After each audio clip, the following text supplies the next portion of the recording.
time, James, if you don't mind, I call on you to read the minutes from our last hour, or reduce them if you don't mind. I think everybody, the minutes were on, the actual from YouTube, but those of you that haven't seen them and wanted to, everything is still on there and recorded. You can go back, they'll still be there, and each meeting from this point forward will be there as well. But this will be a reduced version of the minutes, and then we'll need a motion to accept after. Were the minutes on are they on the website? And not on the website, they're on the, you had to use YouTube. They were, unfortunately, they're too long to post, on there. We're gonna have to get to where we can condense them down even more than this to be able to post them onto our website, which will show, so if from the public standpoint, we can do that from this point forward, going forward. So for example, just like what we put down here, what we talked about, so if someone wants to read and see about it, they know where they can go to in the meeting. They can zoom that far forward. They don't have to sit and wait for an hour or 2 hours to watch the whole thing if they're just concerned with one thing. All right, Does that make sense? Yep. The meeting was January 15th, 2022. It was a special board meeting here. Kevin Clifton presiding, Becky Barber, roll call, Brandon Powell, James Fusion, Taylor, President, forum, the board met. It was 3 days prior notice of the meeting was given to hold a board meeting. Kevin Clifton explained this was a special board meeting, all current bylaws were followed. Members were unable to participate, were welcome to stay. The report of officers by James Taylor, described how 3 board members resigned: Steve Cruz, Bill Bradshaw, and Nathan West, and how those positions were filled. They were filled by Kevin Clifton and James Depew, replaced Sherry and Nathan West, with the last 2 that were filled. And I'm summarizing here. You're doing great so far, James. I've got 8 pages. So, the floor is turned over to Mr. Powell. Mr. Powell introduced himself and his experience. Mr. Clifton reiterated this was a special board meeting, and turned it over to Becky. Becky Barber stated that Pro seeks to replace. We're just checking to see how many of you actually have hearing aids. They're working too, by the way. They're good. Found one. Ms. Barber contacted Office Person Haley to request available records. Records were hard to reconcile. Ms. Barber stated recommended creating a new spreadsheet. Then she asked the previous board for an executive meeting and asked for a confidentiality statement to be signed, limited to board members only. She did this, limit the information she had found to board members until those involved in the findings were notified and their explanations heard. Some of the board members at that time refused or said it was not necessary to sign the statement. The information discussed in the executive board meeting was later posted and discussed in social media. Ms. Barber then provided an update on the budget and the financial report, and explained that Mr. Powell was over the pools, and said that the last meeting that they had prior to January 15th was August of 21, and a Zoom meeting was recommended then. Mrs. Barber mentioned LTHOA lots were financed to a member, and that to summarize that the payments were late, but that was all settled and the payments were received, and that those lots were paid for in full. Mrs. Barber noted that the pay fund accounts were not included on the spreadsheets. She recommended including them in the future. It should be $600 from the social group left to beautify the harbor. There was $104 supposedly for a turkey Thanksgiving dinner. Mrs. Barber noted disbursement was not approved by the board. There also should be around $100 from Jim Odom Memorial Tree Fund.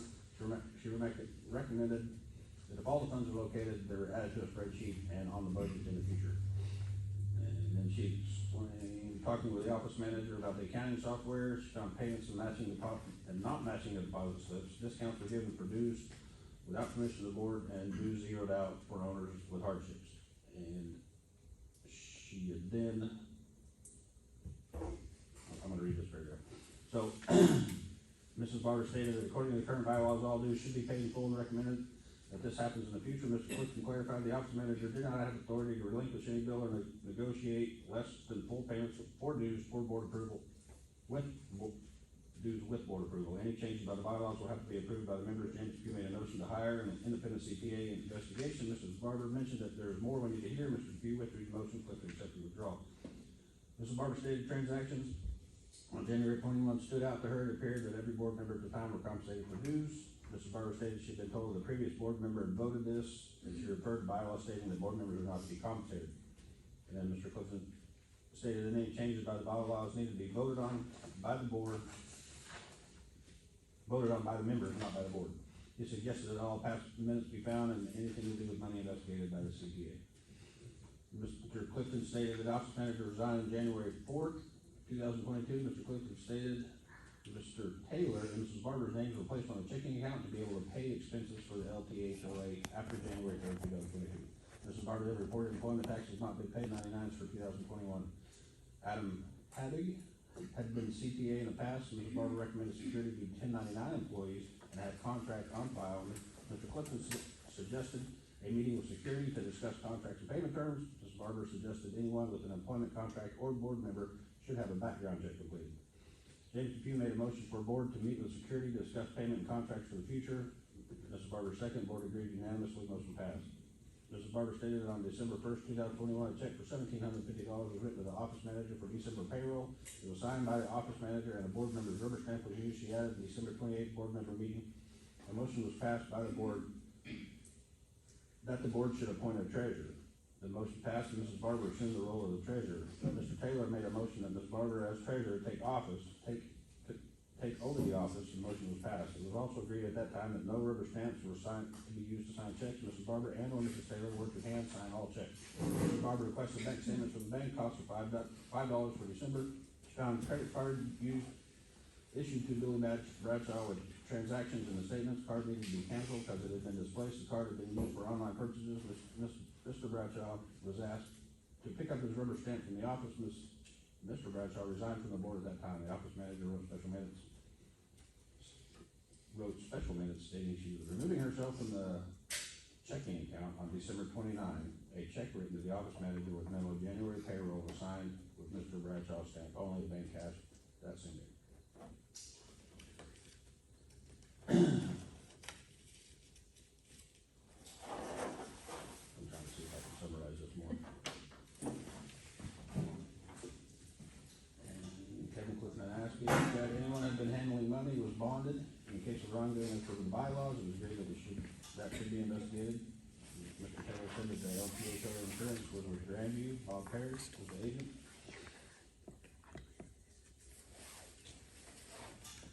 And Mr. Taylor informed the board that he had discovered that there was no insurance for the LTHO in 2017. The agent was able to negotiate the carrier to retain insurance.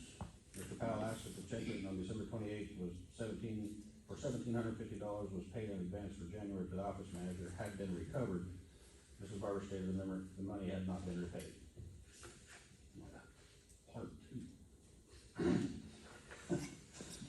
That's funny to me. I mean, okay. So, these are shorter. Mrs. Barber described the situation where she's investigating taxes on checks with office manager when an irate owner came into the office. Security was called. The owner left. The manager did not answer whether she was leaving for the day or for good, and her January pay was not recovered. The security was reissued payroll checks. Mrs. Barber described how the office procedure book had come up missing,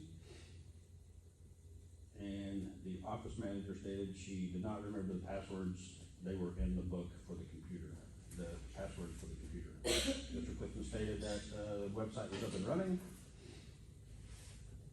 We went over a proposed budget, found out that we were in the red, and no services were being cut. Mrs. Barber would voluntarily take over the office position to save money. Mr. Depew amended his previous motion to hire a CPA and counsel to review all current past checks, balances, and accounts receivable for previous verifiable years. Mr. Powell seconded, the board agreed unanimously, motion passed. And then Ms. Barber recommended that we approve a budget that works for the community. She will take on the task of reviewing bank statements, personally signed checks along with Mr. Taylor. She'll set up e-check services to minimize the check writing. And Mr. Taylor thanked her for her efforts. Mr. Clifton laid out 5 things that need to happen to hold a legal board meeting. And then Mr. Depew addressed concerns on social media. We answered questions there. And then Mr. Clifton made the statement of there were provisions in the bylaws to expel any person that broke laws. He explained that the expelled person would be able to use the services but still owe dues.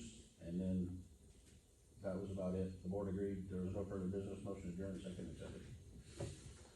Outstanding. Job well done. Breathe. Breathe. Good job. Alright, I need a Motion to accept the meeting minutes. got a motion and a second. All in favor? Aye. All opposed, same sign. Motion passes. All right, next, as far as on that architectural, report, a couple things on that, if we're going to go over this. Now, as far as, we updated, with the help of Becky, getting that particular architectural form, updated from what it has been in years past. And the main reason behind that is obviously times change, therefore, so does what people want in here to be built, from, quote, tiny homes to shops, fences, new construction houses, and at this point, now obviously the mobile homes, whether they be new or in the community already and being transferred to other lots. Understanding that, several things on that old form were not on there. So we, in the simple fact of like email addresses, so when they fill something out, being able to return it back to them in a timely manner, they're able to email it to us now, but we couldn't get it returned to them.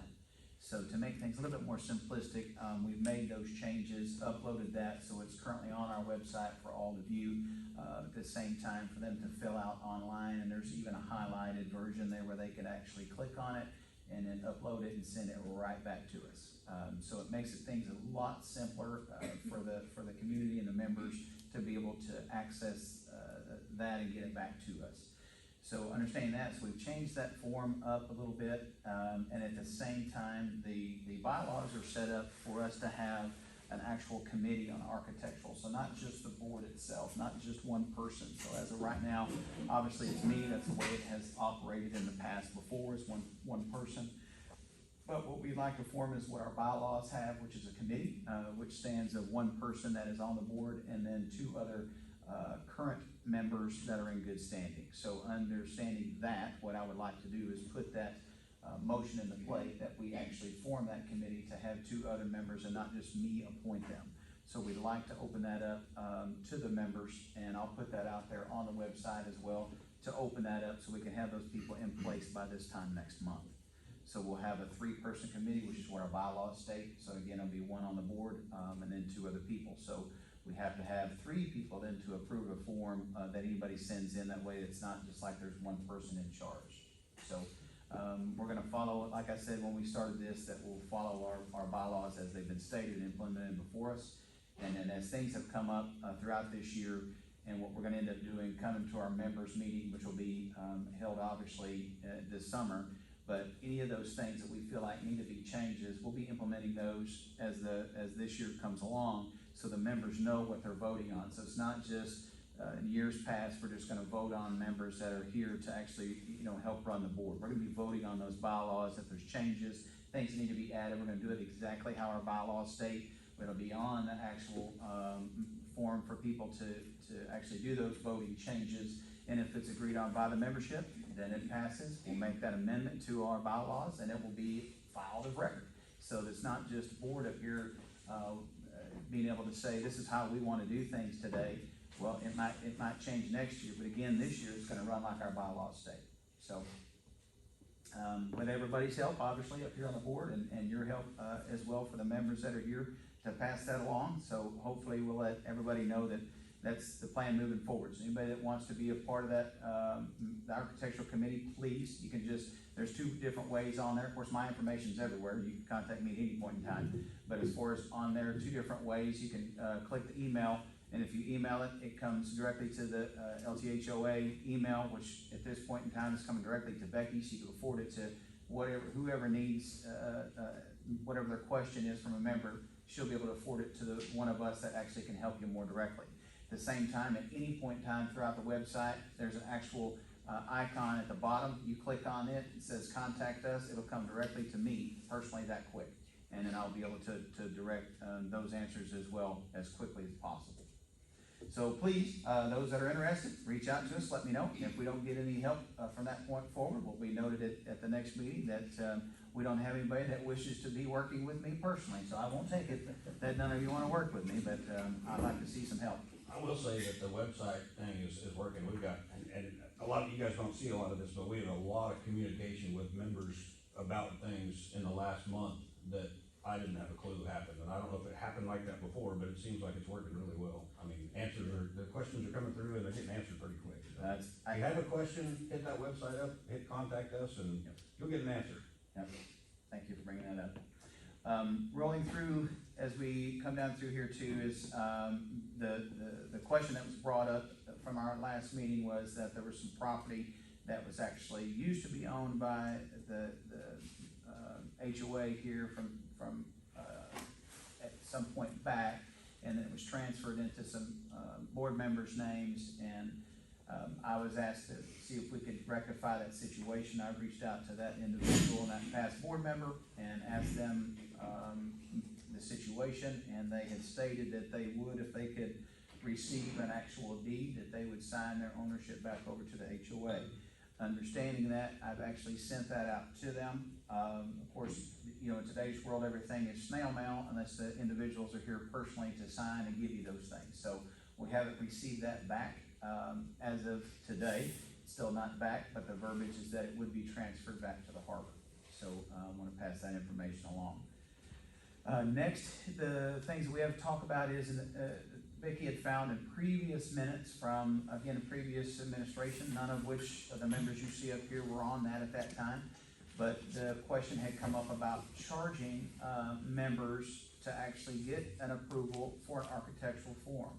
Meaning when you fill something out, whether you're moving in here new, whether you were building a fence, whether you're building a shop, you had to fill out that form to let us know. At the same time, that there would be a charge for that. And the main reason for the charge for that is just for the simple fact, two things. Number one, that we could actually help generate income here, obviously for the harbor, but the second thing for that to do is that if things are not being done by that form, then we can turn around also and implement those fines and fees that are set forth before us to be able to those individuals who are not using and doing it according to our bylaws. So that fee that was set forth before, that was approved by the board, but again, nothing was sent out to the actual members to vote on. Now, the board has the right to do what they call special assessment, and as long as the board members agree to do so, we could do a special assessment on any individual in the harbor if we have the backing to do so from our bylaws. So understanding that, we have the right to implement fees and dues throughout, but at the same time, this particular board administration feels like it is the members' responsibility to vote on before we pass that along. So that's just my personal opinion, but at this time, I would like to go ahead and make that a formal vote between the five of us in front of the membership, that whether that we actually put that to come forth from our general meeting for the public, whether to implement that $25 charge. Yes, it was approved upon by a previous board, but at the same time, it wasn't put for the membership. There's nothing else found anywhere, and it hasn't been enacted upon from day one, even since that was passed. Is that not correct? That's correct. So at this point in time, I'd like to get a motion that we put that on the ballot for the general meeting, that $25 charge be a part of the membership vote, whether they want it to be yes or a no, as far as adding that fee for an architectural form. I make a motion. There you go. Okay, motion made by James, we hear a second. Second. Seconded by Randy, all in favor say aye. Aye. All opposed, same sign. Motion passes. All right, next, from your beloved president sitting here, number one, I'd like to say, this has been an eye-opening experience just in the last 45 plus days that I've been sitting in this seat to find out the state of the actual board itself. But at the same time, I am personally happy to report in such a short time period the findings that have come about, the communication that has happened, that I feel like it's full circle, that you as the members that make this harbor, that you chose to live here, you choose to pay your property tax and make these places, whether it's your home, your weekend home, or your getaway. We appreciate you being a part of it, and at the same time, we hope that this board is able to communicate a little bit better moving forward with everyone. And granted, this is a work in progress. The five of us up here have never sat before you before. So understanding that there might be some things that you don't like, that we have to make those decisions, but at the same time, the pats on the back that need to go around, need to be done. And, the last meeting, I apologize, I didn't get to it, but, Dee Dee that has been, doing so well as far as, I think, from, a few things that I've seen. I mean, number one, just a public appreciation. She does try, pretty much on a daily basis to leave a positive note with somebody. And that's, Dee Dee, thank you from this particular board and for me personally. I appreciate your time and efforts that you put forward, your family as well. I know you guys spend a lot of time and you have a lot of care for this place, and we really appreciate what you're doing. At the same time, as far as the appreciation to back that up, I know we had, which Randy will get to shortly here with the pools and parks, but when we put out the word that we needed help, the amount of people that showed up to help, that volunteered, not just time, people that personally, and forgive me for names, and if she's in here, point me out and say it, but stop and what do we need? I'm going to town, I'll get whatever we need, and since then have purchased even more the tires and things that we needed to help. And if y'all stop by and look at that cover, still looks like it did the day that we did those things. So great kudos to everybody, and we definitely appreciate your support in that. Next, I think, if you don't mind, we'd like to move on to our pools and parks with that said. And this time, Randy, if you don't mind, can I turn that over to you? Sure. Like I discussed some items, first of all, thanks to everybody who contributed to fixing our pool. Of course, it was caused by one of our community members who had called in a complaint to the state. State showed up. They gave us so much time to fix the problem, and we fixed it on time, and they were happy with that. So thanks to those who contributed. Next thing we have the bathrooms.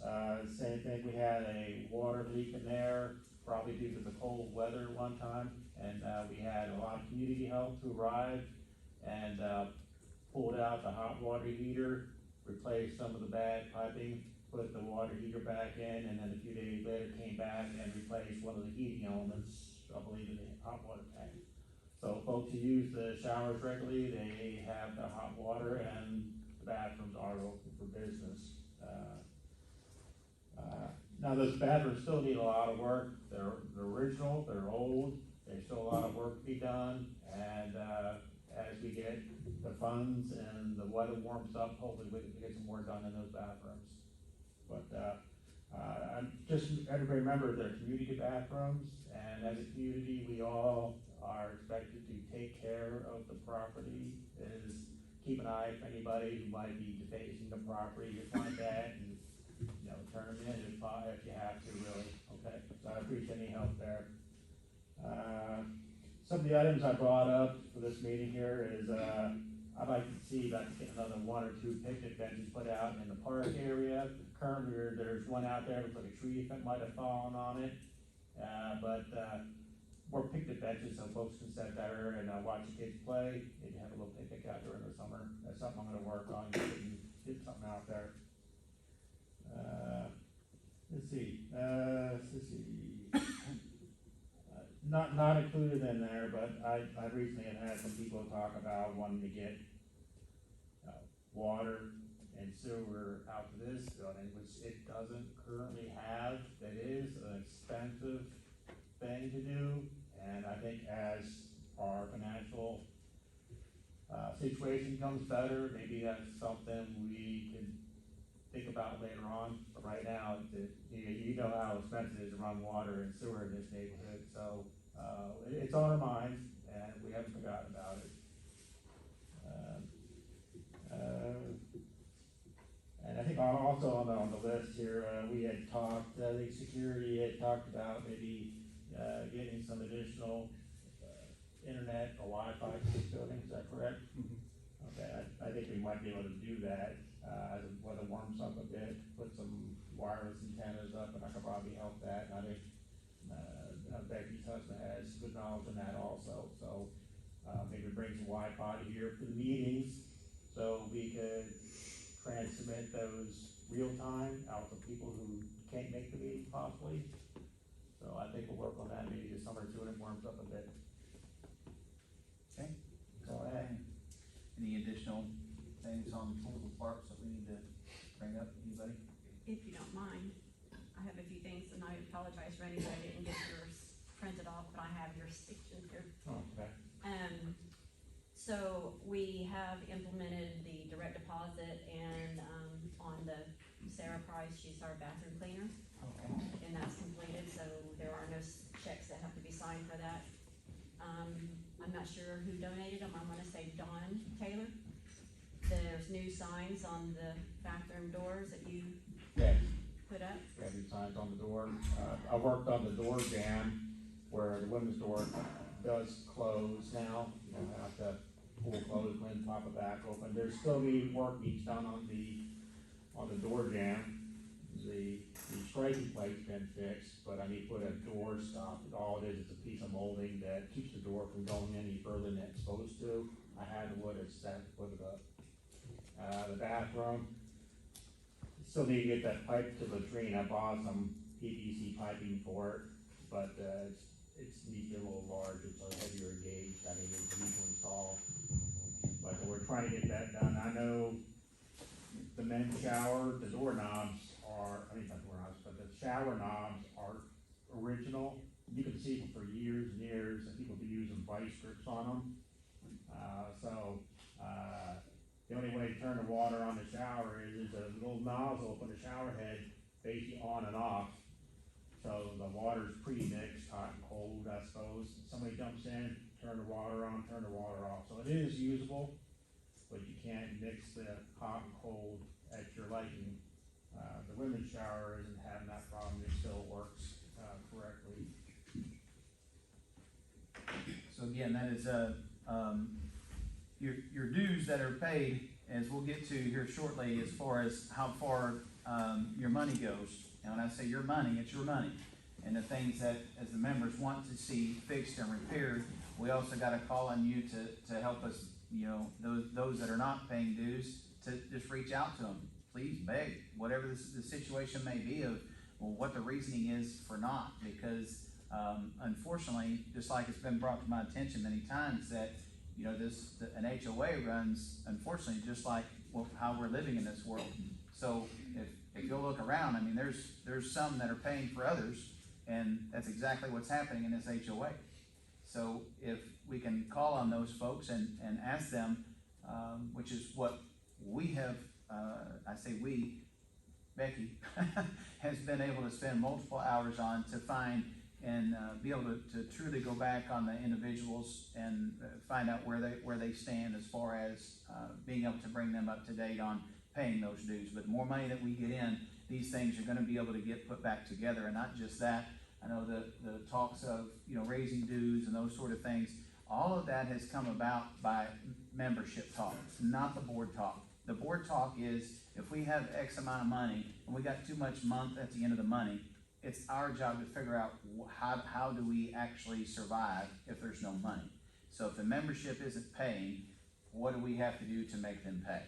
And so the bylaws are put there for a reason. So we've got those reasons found out, obviously, and those things now are fixed to be, your dues are on the way, but at the same time, those of you that have not paid dues in the past, you're gonna get yourself a little friendly reminder letter from your neighborhood HOA that you happen to purchase in, asking you to pay, and we're gonna ask you once, and then second time around, you'll have a lien against yourself, so therefore it'll go against you and your property as well. So you won't be able to do anything in the future until those things are paid.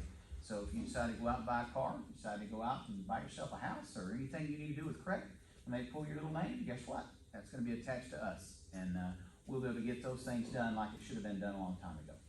So, anything else on that? Randy, again, just like always, help pay your dues? Yeah, helping people pay the dues would help. That means you would have money to fix things. You know, I like nice things. I'm pretty sure the community likes to have nice things too. Thank you, sir. All right, moving along, next we have security to discuss at this point in time. All right, we'll do that. James? Before I get into details with security, I would like to share with you and with those that are guests here. When I first came over here several years ago, I met two individuals that were working with security. They both greeted us and made us feel like family during those years, and that was Butch Drain and John Walls, who had passed away. And those two guys were basically the life of coming out here to the harbor and enjoying what fun we had with them. As you guys know, we sponsor Kevin, the son, and others go in together, and we sponsor fireworks displays and stuff like that. And these guys would always come and be a part of that, and block off the road for us. And we just had great celebrations and just a wonderful, wonderful time together. So Butch is so much like family; it's unbelievable. And I think he really knows that. And then after John had passed away, shortly later, Don came on board. And I didn't really get a chance to know Don very well, even though his last name is Taylor. We found out we're not really related, but we have a lot of common interests together. Don's a great guy. I feel like he's probably one of the best individuals that you could have out in the harbor, as far as for just an overall good person to work with, to deal with. And I can honestly say these two guys have done a tremendous job here in the harbor, not only protecting our facilities that we have here at the community, but our homes that we have, our cabins, trailers, our properties that we have here. They've done an excellent job in doing all of that. And I cannot express how much I have personally appreciated that. Then when I came on board, I was asked to be over security.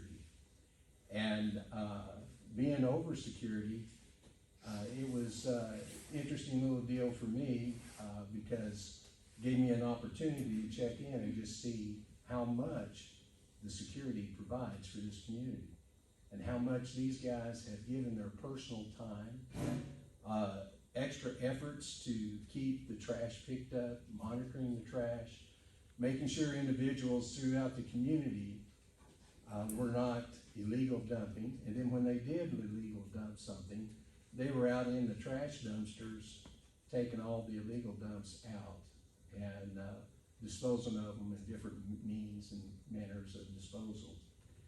So these guys have been the example for what the people in this harbor should portray as. I mean, they have set the example for all of us in their endeavors that they've had. And just right before the meeting, when I came in here a little bit early, just to sit down and get some thoughts together.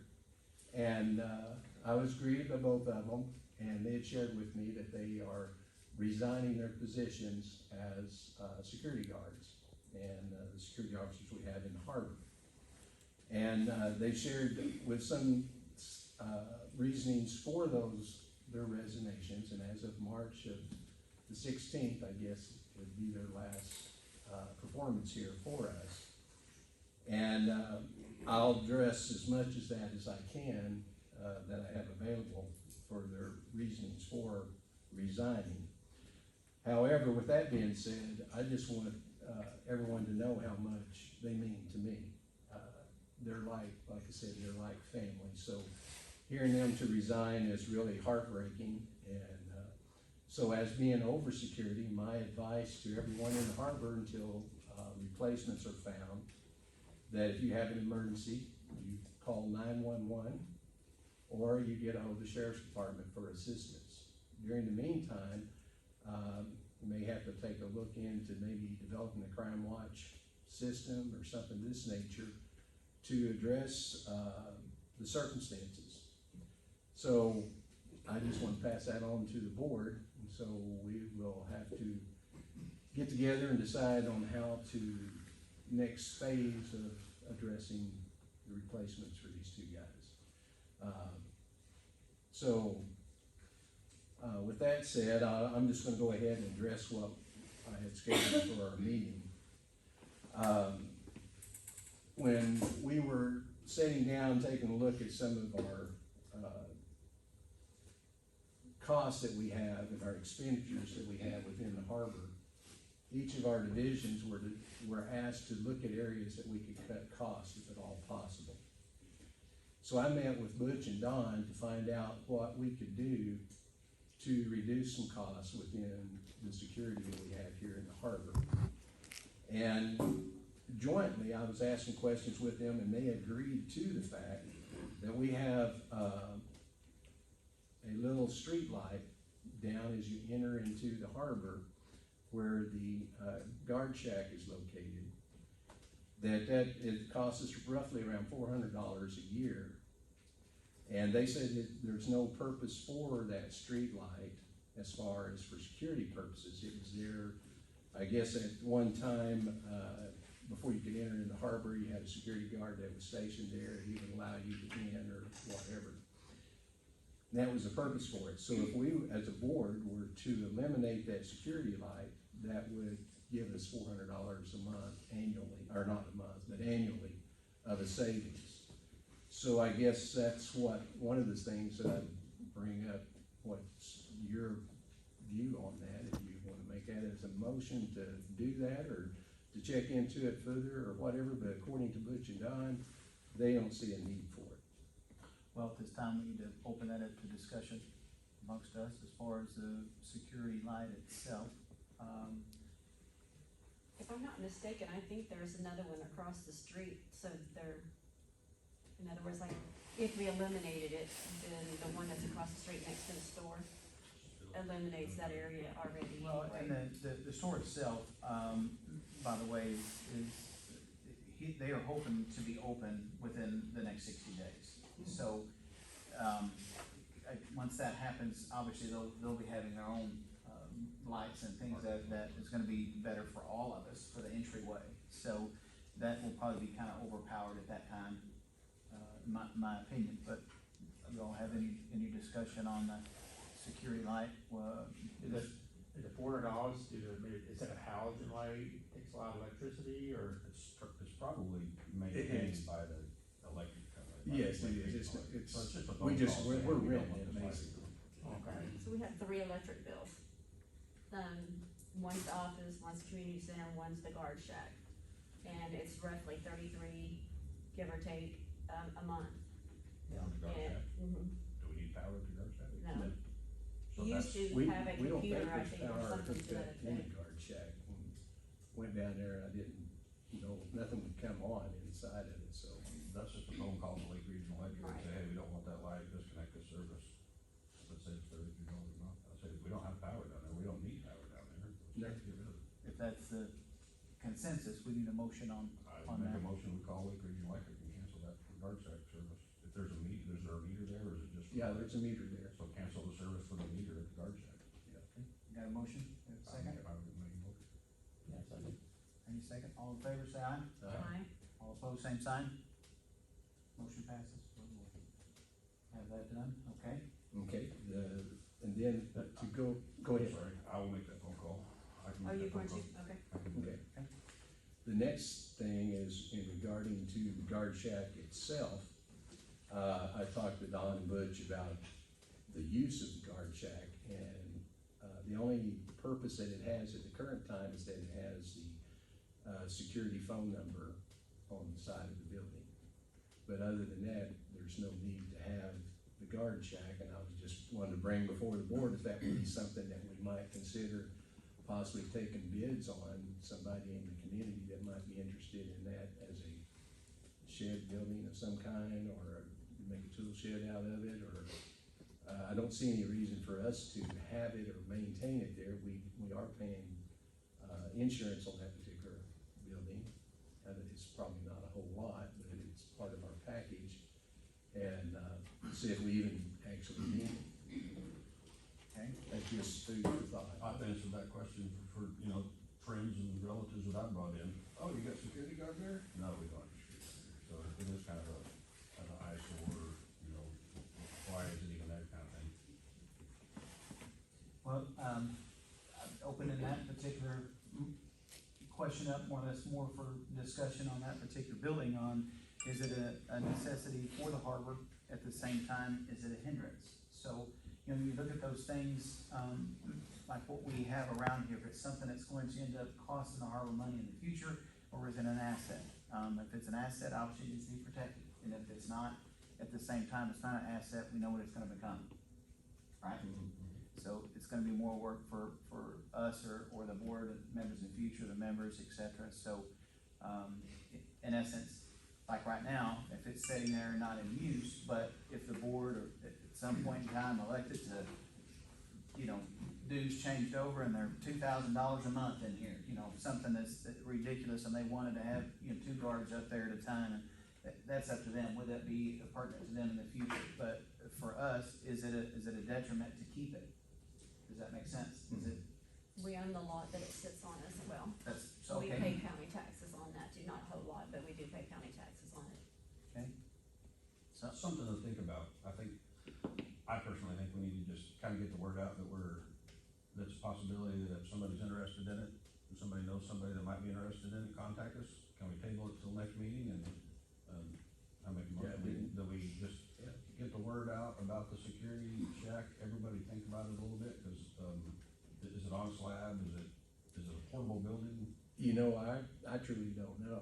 We were just looking at ways of, ideas of saving money and what we could do with it, and they said that they didn't see a purpose for it, other Well, than for the fact of it having the. I think at this point, I mean, we could even, you know, take some photos of it, old school way of, I know a guy I know a guy that kinda does that for a living, and, kind of just to put it out there to the members and just let them know what they have, some ideas, if it was somebody that would, have some use for it, if it's got value to it. The members' feedback, if I wanna see it go away, is it something they would, if we could replace with better signage on what is truly to be, what folks, come to expect when they come in the harbor, what they're entering, et cetera. Take the funds that you get from that, replace it with something that is more usable, instead of having, you know, 4 or 5 small little signs that say a bunch of different things. Kinda like the entrances to other state parks, et cetera, we could do something of that nature. Electronic marquee or something, you know, Electronic marquee, so we need More electric. cost. Yeah. Great job, Jane. Yeah, right, Yeah. bring it We're on. looking at saving money. And, any rate, so, So we're just talking about the shack, not the Correct. whole lot with the no, shack. not, so at this point in time, I think we gotta do one before we can do anything with the other, Right, I obviously. didn't know if So- you wanna like do a package. Well, at the same time, I think understanding that, you know, from those building standpoint for what is there, not knowing what it could be used for in the future, everything would need to be, from our standpoint, we would have to sell something that would, be according to our bylaws for use. So, I think where that's located at, looking at, you know, from setbacks and that sort of thing, because it's right there on the corner, I'm not sure that it would be. But, looking at it again from a public standpoint, it sounds like we're gonna be putting that out there. That's gonna be one of y'all again. I didn't do that. Hey, looks like we're losing power. I'll just park around the turn off. Okay. Of course, you walk up there and it quits. You might need to just stand right there. Yeah, I need to stand up the whole time anyway. Okay, so, we're gonna put that out to the public then, to let them know that that particular, building in question, what the public would like to see, as far as, I say the public, the members. So hopefully we get some feedback from that, and it's not through, social media. I hope that they reach out to us and truly take the time and contact us, so we have something that is in writing to us, or proposed to us, not just a conversation amongst themselves. But regardless, still like to see some feedback on that. Okay. Thank you. Make a great in-law, you know, shop shack or something like that, you know? Absolutely, yeah, Hanger on a peg. Yeah. wow. Yeah. Well, it's really a cool looking shack. I mean, I went down and looked in it, and it's kinda neat looking building. So, then the next item that I need to address to the board is that when we were discussing, the securities for the future, we were talking about removing them from being a W-2 to a 1099 contractor. And that's something that we as a board need to, make the vote on at this point Okay, so that, to address that. sure, at the same time, understanding from, our CPA, and correct me if I'm wrong, that is still not in writing back to us, is that correct? Yeah, that's part of whenever I get to my section on her her, it's like, no, she just verbally talked to me about it. I've asked her multiple times, but no. And then I also talked to the insurance lady and asked her what her thoughts were on that. She gave them a few different guidelines on it, but I was trying to wait for having them both together and presented at the same time. And like I said, that's, So I from, don't have it. right, so from getting us back to what, from our, again, from our bylaws and how, the HOA had been set up prior to, and to be a, and how we're actually listed right now as, a tax exempt status is what was supposed to be, and how it's filed with the state, correct? I would have thought so, yes, but apparently we're not tax exempt either. Well, we're not in good standing. No. And the reason being is the filings. So when we have W-2 employees and you are filing those from that standpoint versus giving folks 1099s, so when you get employees and you're not for profit, the things that you have to file to make sure that Uncle Sam knows what we're doing, those are the things that we have to have in place. And those, at some point in time, prior again to any of this board's coming on, any of these members, but that had gone by the wayside. And now trying to get those things put back in place is what I think one of the previous board members just before us had opened Pandora's box there to bring that to the table, and I think it was so big and no one knew how to undertake it, and so they didn't go forward with bringing that to everybody's attention. But since then, now that this has been brought up and trying to get things corrected with our CPA, the W-2 versus 1099 for everybody to understand. So again, if we're not for profit and we are not actually, if you got folks that are in that W-2 standpoint and the insurance and the things in your tax filings that you have to have, it's just more money on the board that you're paying for to have those filings. So from a 1099 standpoint, somebody's still getting the same amount of money that they were being paid before. The difference is it's their responsibility to be filing for themselves. At the same time, on a 1099, it opens yourself up to being able to have the ability and the luxury to write off the things that you use for your job. So if you decide on that 1099 that you need a vehicle for that job, guess what? Uncle Sam tells you that you can write that off. If you're a W-2 employee, unfortunately, you don't have that luxury. So that's between those 1099 folks and the difference between 1099s and W-2s. But from our standpoint, looking at it from books, trying to figure out why in the last several years everything's running in a negative, when you look at, again, the amount of dues being paid and the amount of payments that are being paid out, obviously the difference there is we have more month at the end of the money.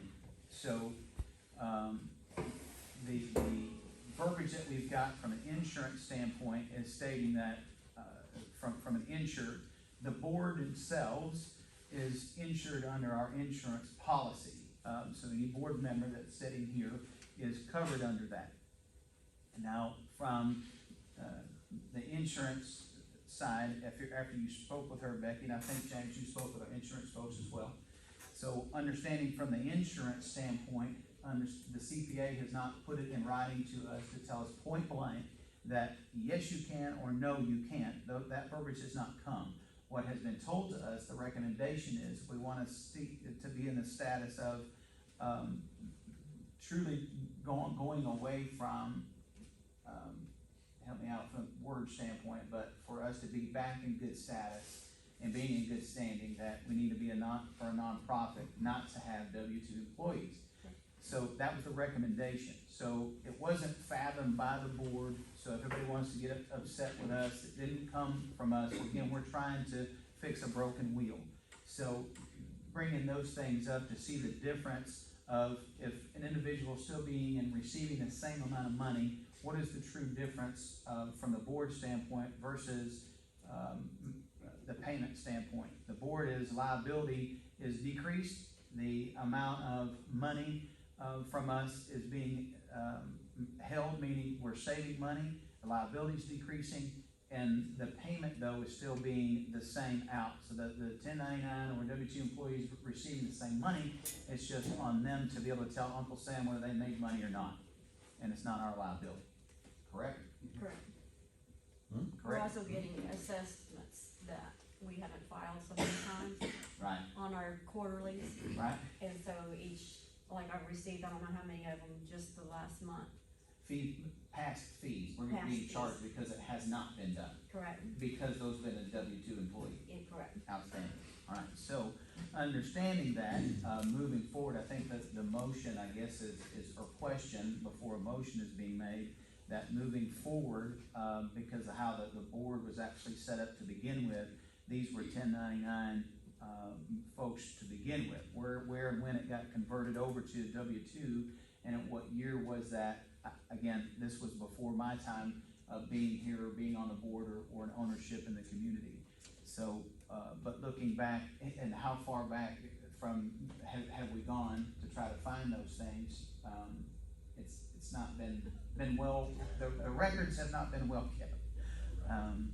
But at the same time, not making light of the situation, but moving forward, if this is a route that we're gonna go, then it needs to be done that way. So regardless, for the simple fact that we hire someone back in the office again in the future, or the next board decides to hire someone, if that's the change that it is to be done as how somebody's paid, that's not a bylaws, rules and regulation. Again, that is from the board standpoint, at that time, how things are to be paid and paid out and received, as long as we are in good standing. And again, prior years, they were not, but we're gonna put this thing back in good standing.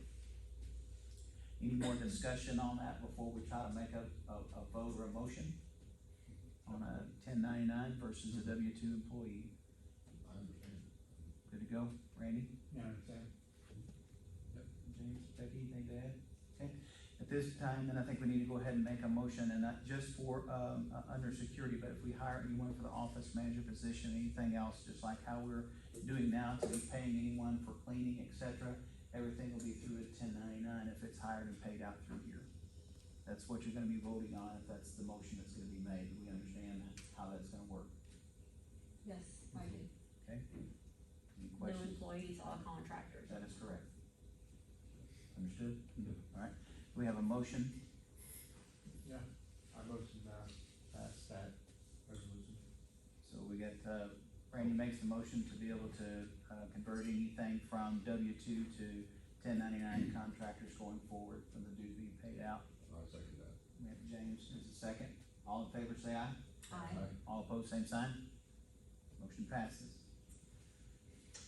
Okay, the next one is, I guess we can, it kinda goes in hand with that, we were talking about, for liability coverage, that the contractor be responsible for their liability coverage. Mhm. So, is that something we have to vote on, or is that just? Well, kinda- that- Understanding that, that's what a 1099 is. Okay, So, okay, just wanted to make sure. All we do is pay them. Okay.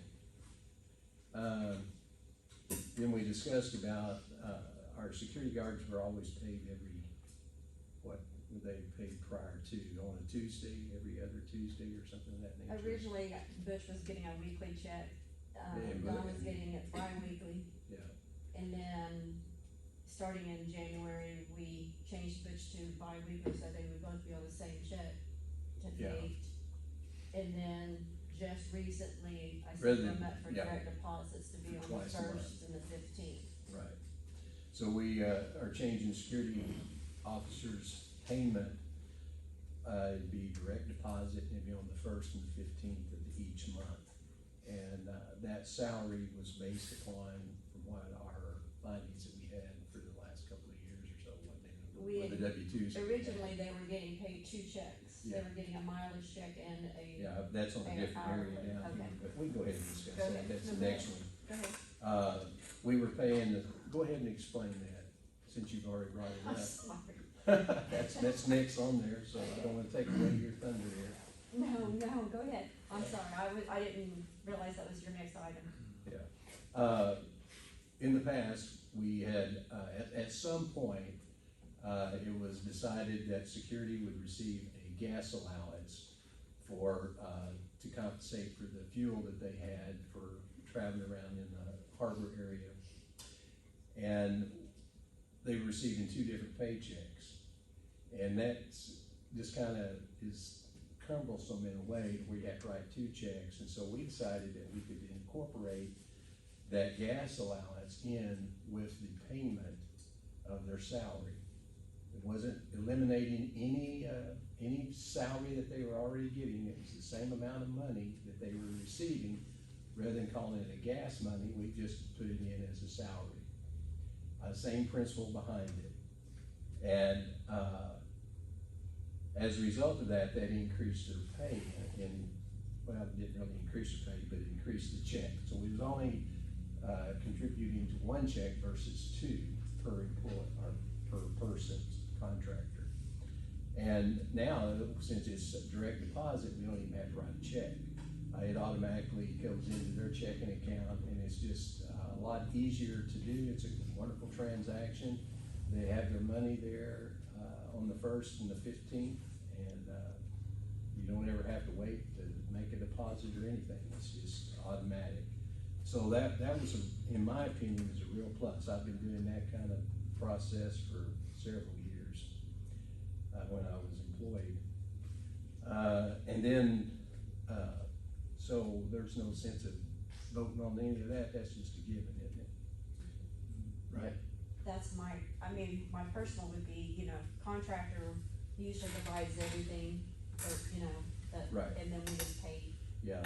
a salary, They would give us an invoice. an invoice. We're gonna pay from an invoice, and I addressed that with Butch and Don for the future, that before every pay period, they would furnish an invoice, which was very simple, which is also giving records for us, because apparently we don't have verifications.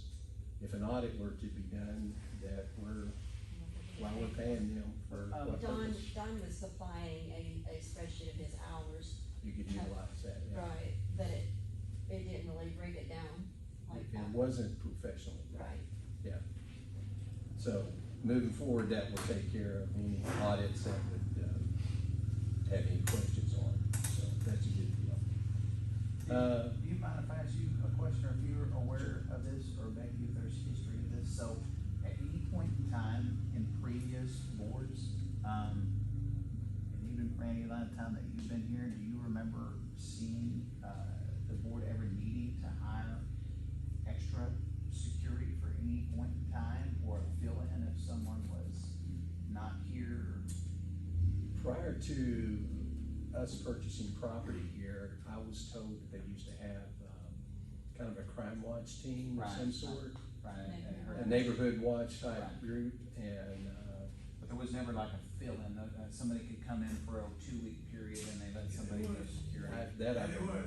There was, okay, so understanding that, I think hearing the situation that we're gonna be forced with, if it is someone that we, as a board, no matter what we have to do, to get that, contract implemented up front, that we all can approve in a short timely manner, get together, to approve from the board on what's expected from, someone coming in, so they know what their duties, responsibilities are, same time for what the pay is and a requirement.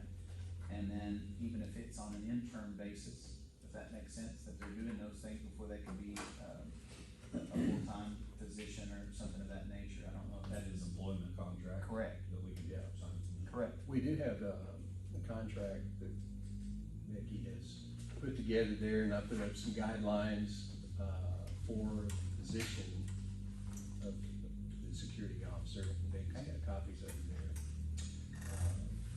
Please, that we can see do. what Yeah. I'm talking about, so we can notify if we had people that had the willingness to try or to start, that know, maybe somebody has never done something like that before, we may have the background, if that makes sense. And before we hire someone, full-time, to make sense of that, and I know that you're the guy for the job, obviously there, so, but trying to make sure that we know moving forward what, from a community, when the questions come, that we have answers for them. Sure. Anytime that we have anybody also, they need to have a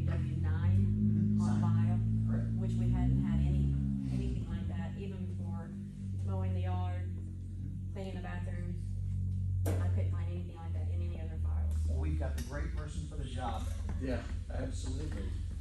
We're getting there, slowly. Okay. Sorry, James, keep Okay, going, sir. all right.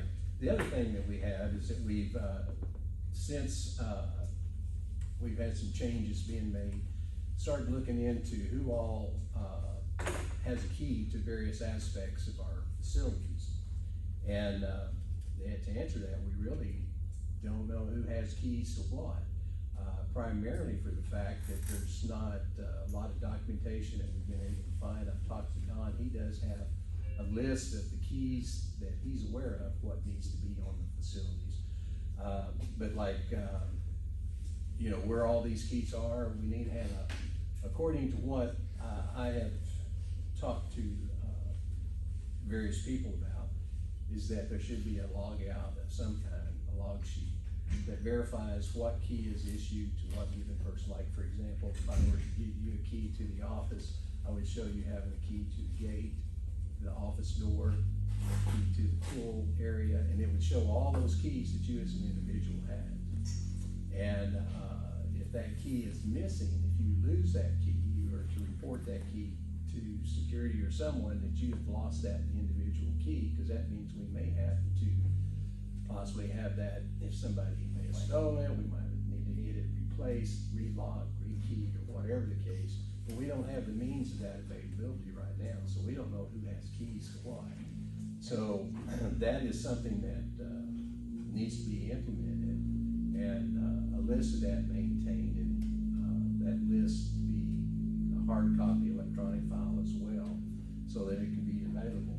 Then the other thing is that we need to have availability as a identification of all the keys for our facility, and that be in a locked area in the office, so that if somebody needs immediate access to something, they can open the office door and go to the lockbox, and there they'd find the key identified, what that key fits, where they could go and handle whatever is necessary. Make it very user-friendly, and something that we're trying to implement right. Just kind of give an idea of what we're wanting to accomplish here. And the reason why he's saying that is because right now there's 2 bowls about this big that he tried to go through. There's keys. I think everybody has one of those at their house, don't they? Yeah. Yeah, I think there's keys 2 of them though. to your house. They're not I've actually- coded though. On that, I've got some metal stamps, they're just individual stamps, 1 through 0 and A through Z. All of our keys can easily be stamped, A, B, C, D, E, Yeah. and we can log them out and say, you know, and then we can keep track of the keys. Yeah. It's pretty easy to do. Yeah. I can bring that set the next time we're together and we can stamp all our keys. Yeah, I think, and another thing too, and I talked to Don about it, is that at some point, we may need to redo a lot of the locks, since we don't know who's got keys to what, to have everything rekeyed, and except for the ones that we've already rekeyed. They have set up in that, but that's something in the future we can discuss. Then the next aspect of that is defining somebody that is gonna be responsible for maintaining the list of all the keys, and who we decide on doing something like that. So, Well, if it's, I mean, obviously, like our standpoint right here, if you're having things rekeyed or relocked or changed out, and at this point, if the security within the next 2 weeks, if that happens, then I would think that at that standpoint, that'd be the time to do it. Anything that has a key on it, for it to be changed at that point, and then the 5 of us to be, you know, that's it. There's no handing out the other keys with anyone. At that point, there would be no one else that would need to have keys. right, yeah. And then you can start that list and log from there, whether it's, you know, through from Becky's standpoint at the office to know who has what, from a ledger. Yeah, I can design a spreadsheet of some kind that show what keys are distributed to who. Or what all has locks. I think Yeah. that's the biggest thing. Yeah. Yeah. Because I'm still finding out, oh, there's a key to that, like today. Hey, great. There's keys everything. Yeah. Yeah, so we'll find out, we'll try to get all that together. Okay. The other thing is, we've got the cameras at the, office area. There's still some conflicting issues happening with some of the cameras. If you walk up to one camera, the other camera won't pick them up. So we gotta figure out a better way to do that. But one of the problems with that is that there's interference from metal. That if you take the cameras anywhere where they're at right now, they're not working. So, hopefully maybe Randy can resolve that issue. And then the cameras that we have for our, trash compactors, our dumpsters back here, it is the same situation. They're not available on your phone where you can, get notifications electronically, notified that somebody pulls up to a dumpster, that you can look at your phone and try to see about that. Now, supposedly these cameras are supposed to be able to do that, and I've looked into it, but, I don't know what the passwords, you have to have software package that is installed with to get that, and we haven't been able to come up with that yet. But Randy might be able to look into it. I haven't talked to Randy about it, but I think if we could download an app, well, first we'd have to determine if that's even available. Well, if you could say your recorders, network capable, I would think so. Yeah. That's not bad. Does that go to a recorder now, so? Yes, it's 24/7. So it's just Like mine. Yeah. Yeah, it's a higher, So if we see something out hardwired there, system. something out there, we're gonna have to go, oh, there's a TV out here, who did that, we have to go back. We have to go back, it's not. How long does it record and how Yeah. long does it store? Yeah, Like and, mine is 30 days. Oh, yeah, and so that's something that we need to address. And then what brings up the next issue is, I'm not really sure exactly who's responsible for the dumpsters. I think in the past, Billy Bradshaw kind of monitored the dumpsters. And of course, security was the biggest ones that monitor the dumpsters. They're the ones that work the hardest, keeping the place cleaned up and monitoring all that aspect of it. But, we've got to, I called and apparently, I think there was a deal on Facebook, on the unofficial Facebook page. Somebody was talking about the use of the dumpsters, and they had various views of what you could put in a dumpster and what you couldn't put in a dumpster, all this kind of thing. So I called and talked to OPC about, who has actually control of deciding what to put in the dumpsters. Is that a POA decision, or is that their decision? Come to find out, it's kind of interesting. We are basically renting those dumpsters, and that's all we're doing. We have no control over the guidelines for those dumpsters. That's all operated by the OPC. And just real quickly, I just want to give you, they faxed me over a document, and they're gonna have it updated because they don't update these as often as they should. Anyway, it's the things that you're not allowed to put in a dumpster are chemicals, asbestos, concrete, rocks, bricks, refrigerators, air conditioners, freezers of any type with a compressor, tires, hazardous waste, toxic chemicals, flammable liquids, fish, dead animals, paint, motor oil, barbed wire, no wood 4 foot long or larger than 3.5 inches in diameter. So in other words, you can't throw a 2x4 in there because it's 3.5 inches. That's what they said. The other thing is any kind of building material, grass clippings, and bag of leaves. So, that's not from the POA, that's from the people that haul off our trash for us. And they are saying that, like if they were coming and picking up your trash right now, they have a limit of 3 bags per week. Well, I've seen people pull in there that's got a truckload of trash bags putting in a dumpster.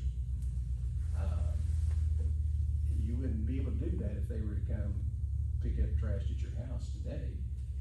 3 bags, that's it. Then they'd charge you extra for the extra bags. So we have a really good facility right here, having the dumpsters available, and we only have a few people that actually abuse it. And those few people is what's causing the problem for everyone else. And I don't have the remedy for that, but I do believe we need to have something in place to move forward. I've got a great suggestion. Good. Knowing that, today's capability, just like what happened at my house, I'll make you famous. I'll be happy to be the one that does it. So, this point forward, using the camera system, if they're caught, I'll publicly display them out there, Yeah. because it is, clearly it's stamped out there, what's illegal. I think prior to doing so also, we'll make this post also on our, website of what's allowed, what's not allowed. There it's posted, what's allowed, what's not allowed. And those individuals, will be posted on there of, you know, this lawbreaker of the week, whoever the case it may be. And we're not gonna post names, but if you're gonna be the one breaking those rules and regulations, and also, heaven forbid, we find out that you're actually not in good standing at the same time of using the dumpsters. So I think it's a 2-for-1. That's my suggestion. Sounds good to me. Anybody have any argument with that? Nope.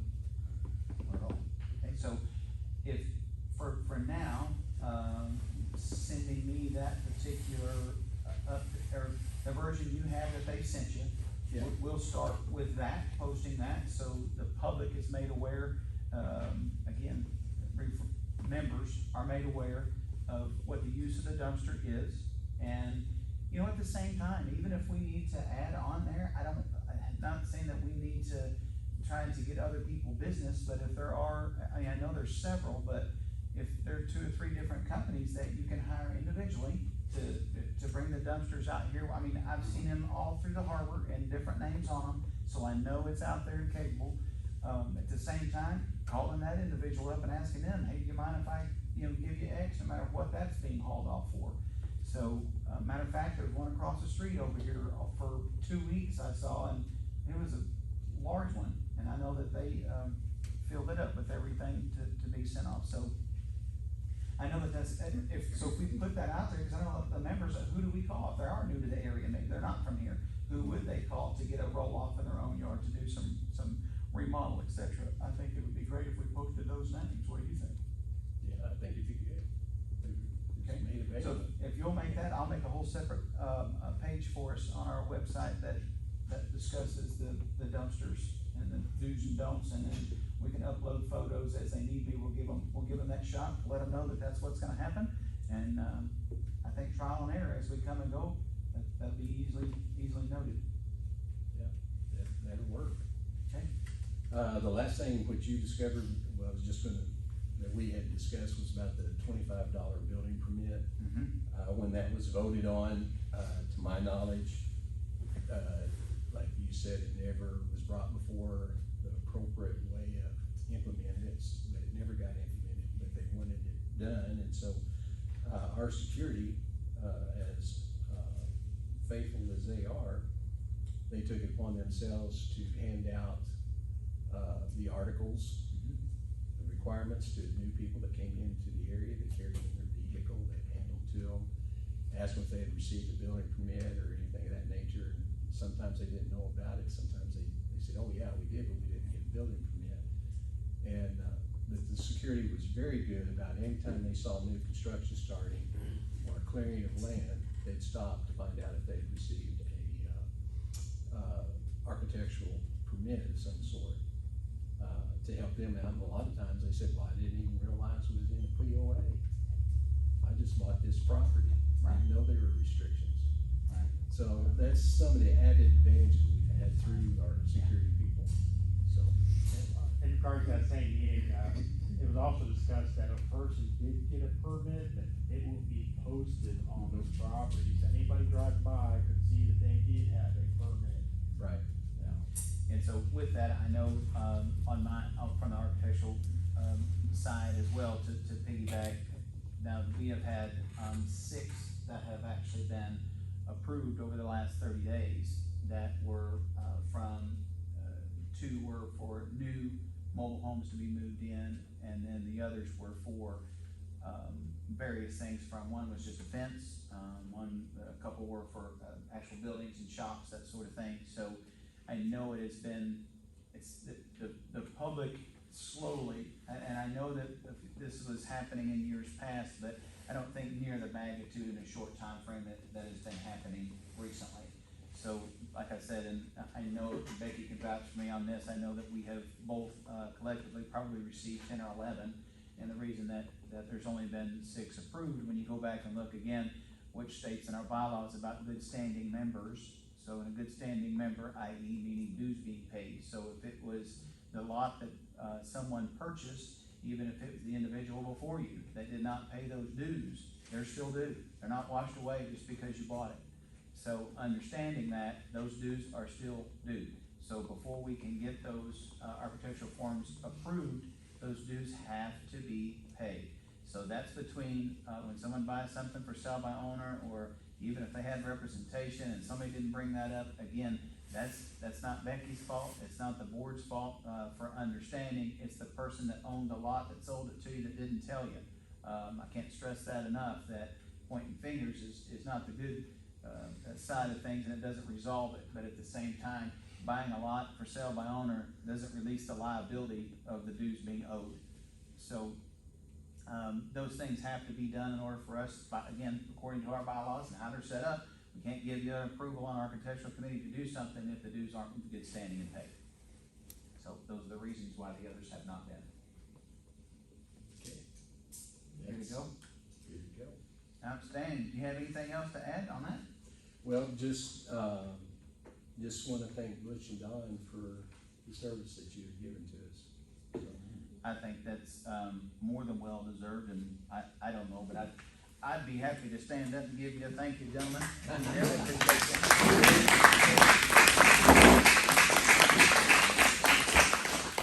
Heartfelt, very sad to see you guys go, and I'd definitely, I know from me sitting in this chair, would definitely be happy to welcome either of you back at any point in time, and would definitely got big shoes to follow no matter who decides to come in your places, because it's after many years that I've been here, finally to get to know both of you independently, I'm definitely thankful for the opportunity. You've done nothing but showed respectfulness on both sides. Okay, and again, I really appreciate both of you and the jobs that you've done, the times that you've served, and we as a board definitely hate to see you go. But at the same time, I understand you guys gotta stand behind your decisions, and that's the best part about the world that we live in, that you have and live in a situation and a life that you get to make those decisions. So thank you for your service, gentlemen. We greatly appreciate you. At this time, you want to pass on to, okay, we're passing the baton. I'm assuming the one to my right probably has a little bit more to say. I know you're shocked, man. Hang on. Not as much as I did last time. All right, so we're gonna jump on to James Pugh on roads and utilities, sir.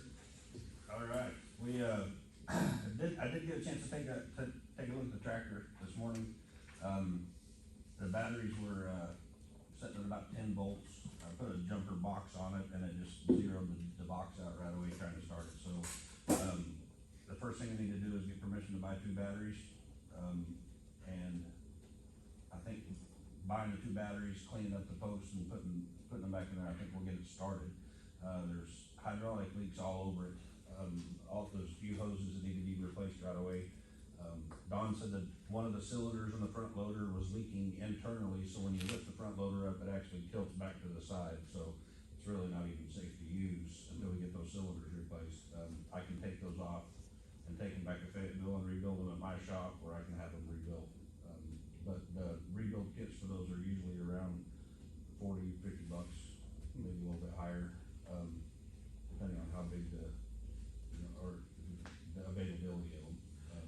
But the batteries, and there is absolutely zero hydraulic fluid in it right now for the transmission. That's about $60 for 5 gallons of hydraulic fluids. The 2 batteries, for some reason, I don't know if they're deep cell cold cranking batteries or what, but they're $189 a piece. It's just like marine style. Yeah, so you have 2 batteries at $189 a piece, and the the 60 gallons of hydraulic fluid, is $483.76. Need to get that approved to get the tractor started. And then, I'm sorry, go ahead. and then look at the hydraulic issues, or the hydraulic leak issues, we can address that with, I mean, I can get a price on that. Well, if you call and get street light taken care of, that's That'll pay for for the that, year. that'll pay for that, That'd yeah. pay for it close to First year. first year. So, I need, Well, a tractor that is shown as an asset for the harbor, but not able to be even started to be used to try to help, folks in need, and I personally have had a few phone calls to, if the harbor can help, clear driveways, et cetera, during the ice storm, and I'm not sure if folks know, but if you could help explain a two-wheel drive tractor, to the public on ice, how well does that operate? it's not gonna, it's not gonna work real well. It would do some, but, It'd be a wild ride. yeah, it would be, I mean, especially again, on the hills. It'd be a dangerous Yeah, ride. so those of you that have called me understand why, number one, Kevin Clifton doesn't drive a tractor. But number two, on snow and ice, a two-wheel drive tractor is not gonna be able to help. Not gonna do a whole lot. In deep snow it would, but you know, with the way tractor tires are built in the back, there's probably less contact to the pavement than there is on a car tire, so, they slide around pretty easy. So I can't get the tractor repaired, is it okay if I buy the I make a battery? motion that we get it repaired. It's not doing us any good where it is. We got gravel to move and I don't know if we got the funds, but When we get to that point, it's like I have 1,400 put to budget for the tractor. Okay. For the year, Okay, sparing me. okay, so, So we at We this haven't point, approved the budget yet. Gotcha. right, Alright, but as far as, cause we put him first to go this route, so as far as getting the motion for James to spend the money, so what James, I'm assuming is planning on is to purchasing those items, showing proof of what they cost, and coming back to get a reimbursement from the board, is that yes, correct? Yes, that's exactly it. So we, Can I do that? And you just said there's 1,400 in the budget, so I'm If we well approve it. under that. If we If approve it's approved, I'm well under that. okay, so we have a motion then on the table from, James Taylor about, authorizing James Depew to, purchase the items needed to get the tractor running at this particular time. Do we have a second? I'll second it. Okay, got a second by Becky, all in favor say aye. I, All opposed, same sign. Motion passes. one way we could possibly earn some money is we've got an antique fire truck that we might have somebody take a look at to see if we might be able to sell that or In this location, right behind you. It's really a cool On looking the truck. side of the wall. Is that Really? tank, water tank trunk? It's got a tank on it, but I understand that the pump on the tank is not any good. But now I heard that, I think Don Taylor had mentioned that if with a little bit of work, it'd run, the truck itself would run. So it's be something. It's an antique fire truck, there's somebody that wants that, I promise. It's a pretty cool looking truck. Okay. It's flat nose, if you call them flat nose, I don't know what you call those cab over type deals, you know, flat on the front. But it is nice looking truck. Okay. Definitely something to look into. in your spare time, Yeah, I'll work on you it. wanna get us an idea of what that, Yeah, I can do that. Okay. outstanding. All right, sir, next. So the tractor should be running this afternoon, this evening. How's that? That's pretty quick. Wow. We've been waiting since last. And at that point, I will, evaluate the cylinders. I need a snap ring plier to take the cylinders off, I didn't bring with me, so I can get the cylinders off and get them repaired, it's not a problem. But we should be able to start the tractor and move it and make sure that it runs. And then, there was a stop sign that was put on, Cherokee and Canyon Rock, thanks Don. Outstanding. Yes, Yep. great job. Very needed. And then there's a gravel pile that needs to be spread, and, I guess I need to get with somebody to show me where exactly we need to move that gravel to and what the I'll ideal just say is. where it's at. Yeah. Well, speaking of the gravel, something I meant to mention, is, you know, we got the helipad out here ready to go. And then Don walked across it and I walked after it after he mentioned it to me, but the ground there is real soft when it rains and stuff. Don had mentioned about using a tractor or a dozer or something to move back some of the topsoil. Take maybe some of this gravel and spread out there to make a solid base and then put the dirt back over the gravel, cause we can't have gravel. Yeah, you can have gravel, I wouldn't want. And then we could plant grass and then, cause they said they could land on the grass. I can land on grass, and, I mean, it was just really soft, you left your footprints in it. And then we were just concerned with the weight of the helicopter, if it came during the rain or something, if that would be a hindrance for it. You're a pilot, you should know. yeah, I'm thinking. I'm gonna tell you, they dropped me off in a lot worse place than that out there, sir. Yeah, that's true. But, a medevac helicopter's got retractable gear with wheels, so it's gonna land on 3 wheels, 3 tires. I don't know, I don't know exactly. I mean, I'm sure it's gonna weigh 7,000-8,000 pounds on three wheels, it's gonna sink pretty good, so. And I'm sure they deal with that a lot, I'm sure, and I know that when a medevac comes out, there's gonna be somebody that's gonna look at the area first, and they're talking to them on the radio and saying, hey, this is where you're gonna land, right here. You know, if there's a car wreck out on the side of the road, there's sheriff's deputies that are clearing the area and saying, hey, this is, you know, you're gonna land right here, we've got the area clear for you. And they do a fog walk down real quick to make sure that there's no, you know, foreign objects or anything that are gonna fly around, so. I would think that with our tractor, that we would probably mess the area up more than we would actually fix it. Yeah. Now, I was going to say it was gonna sink to get it out there. Yeah, Well, we still have some holes where the trees came up, yeah, and we need some, I would think dirt and grass seed would probably be the best fix for it, instead of, I mean, and ideally a pad, yeah, if you could put a gravel pad there, that would be ideal, So but that's, I think that's way more than we can do with it. Several of the folks that I know, we usually rent, a Bobcat every year to help with our own properties and do things, and I think at that time, it would probably be beneficial for something of that size to come in and fill those holes, and maybe, I can coordinate with our local, dirt and rock guys to be able to come and dump off what we need at a reasonable price, and then we already have the meat, so we could probably use it, up here to do that, if that makes sense. Yeah. Probably better to do that at that time,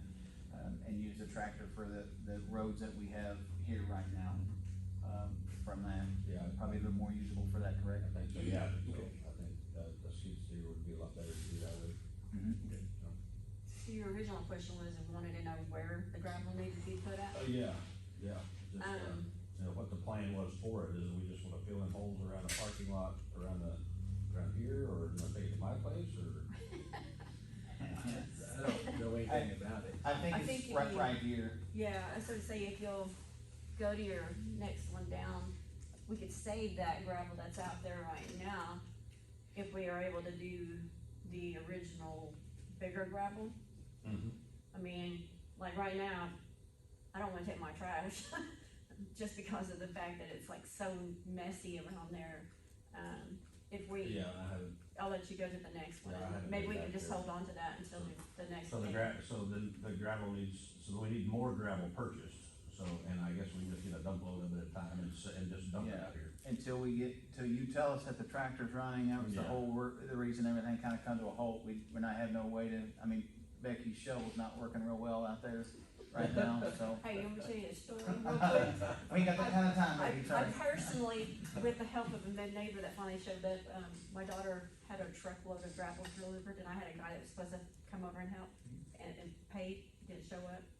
So I got frustrated after a while, and I went out there and did it, and the man came over, so we went a whole truckload, a ton. So there you go, it can be done. That's proven. It can be done. Outstanding. I'm making You a wanna motion, tell me? Becky spreads the gravel. Yeah. Can I get a second? So yeah, as soon as the tractor's running, we'll, we can get more gravel. We do need more gravel, and then spread around the entire Al Drive circle. That's this whole thing right here. That's my thoughts. That's, To Out of the cover road this in fence. gravel and make it a nice driveway would be, my guess, 6, 7 loads of gravel, 20. 20 loads? I would say 6 to 10 probably, for sure. I put 20 on mine up there when it looked just like this, and it's, you know, packed completely down now, so, and mine is half this size, Wow. so Recommendation? I think at this point, we get the tractor running first, and then, And we can do some scratching and blading with that little lightweight blade that's back there, and kind of fill some of the holes in with that, and I think if we get just a couple loads, so everybody can see what that, Do a how section far at it a goes, time? correct, and then, because we got, I mean, obviously, I mean, we can look at things too from, I mean, this is things that are going to and from roads themselves, this is where that money is going, so understanding that, that's a completely separate animal than the budget itself for what we're doing. So if it's going from and to roads, our membership, I'm sure is gonna be happy to see roads being, at some point taken care of with the funds that are available for roads. Right. Okay, James, I I got a just see question for you regarding the tractor. Once you get the tractor up and running, you see what its capabilities are.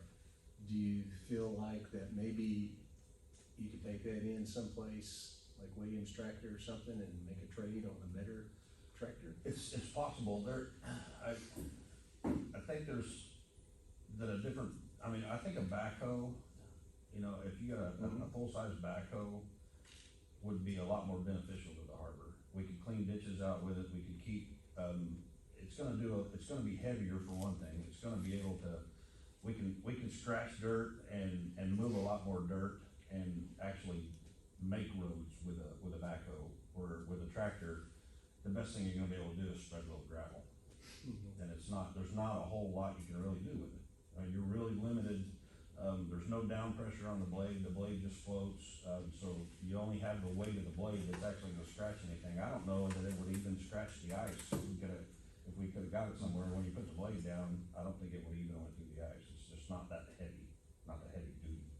So, if we really wanted a tool that we could use and put in, you know, drain tiles and things that we needed to actually do and improve the place, a full-size backhoe would be, a lot more useful than this. well, when we look at, again, from expenditures and values, I mean, I'm with you, James, I think it's a great idea. And I know it's definitely the harbor will be that, wow, that's great.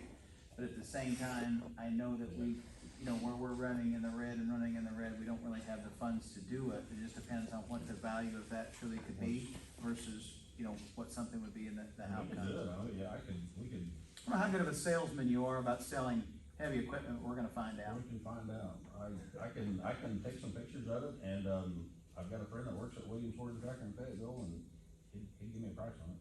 Yeah, That's great. And then, but on that, I mean, just what you just said, we are in the red, that's something that could definitely be looked at in the future, but I think we just kind of need to get it working and just to do what we can with it and kind of, I've never seen it run, actually. Well, we need to see the use for it and the Yeah. membership also, and if those of you that are here and those of you that, are the tens in attendance, and then maybe the 10 or 20 that are watching around the world, if you guys know of a use for that tractor that can be used, you know, that's the opening. This is an asset to the harbor. Obviously, it's not an asset sitting still, and especially not running. So if it's something that money can be put towards something that is a need, even, you know, the pools, parks, bathrooms, I know you know, where is the need? Where's the value versus where's the need? So if that's where we have to put it, then unfortunately, that's where we put it. Does that make sense? So from the community yourselves, I mean, I know there's 5 of us up here need to make these decisions, but please, we're asking you to reach out to us, send us a message, send us an email. Let us know your thoughts on this as well, so we can actually make a better decision for what the harbor needs, and we need to hear from you to be able to do so. What's your thoughts on that? Yeah, Sound good? I agree. Yeah, we just need to see what it's gonna do, and if you you've got an idea for it, you think we can, I mean, we're willing to try, you know, and, so let's see how much of an asset it actually is. I appreciate you being on the board and having the knowledge to get it up and running. All right. Thanks, good. Okay, anything else on roads and utilities? Nope. Outstanding. So next, what everybody's been waiting for, we have Miss Becky on our, office and treasurer's report. Okay, so I have been all through that DAC Easy program. Which you love, I It understand. is not DAC Easy at all. Especially when you have no instructions on how to do anything. Thankfully, Joe Dale has been coming over and has spent multiple hours with me and helped just go in and figure out how to even add a customer, delete a customer, change the amount of lots they owe for blah, blah, blah. Statements, she helped me get the statements all out. She, like I said, she's been a great help, I have to honestly say. It's like I'm taking her to dinner, by the way. Aw, So anyway, I did go through every single lot. I went to the county You know, website. take me to dinner. I didn't hear her saying anybody else. Yeah, wonder about that. She did this for free. Oh, Bud, will you take me to dinner?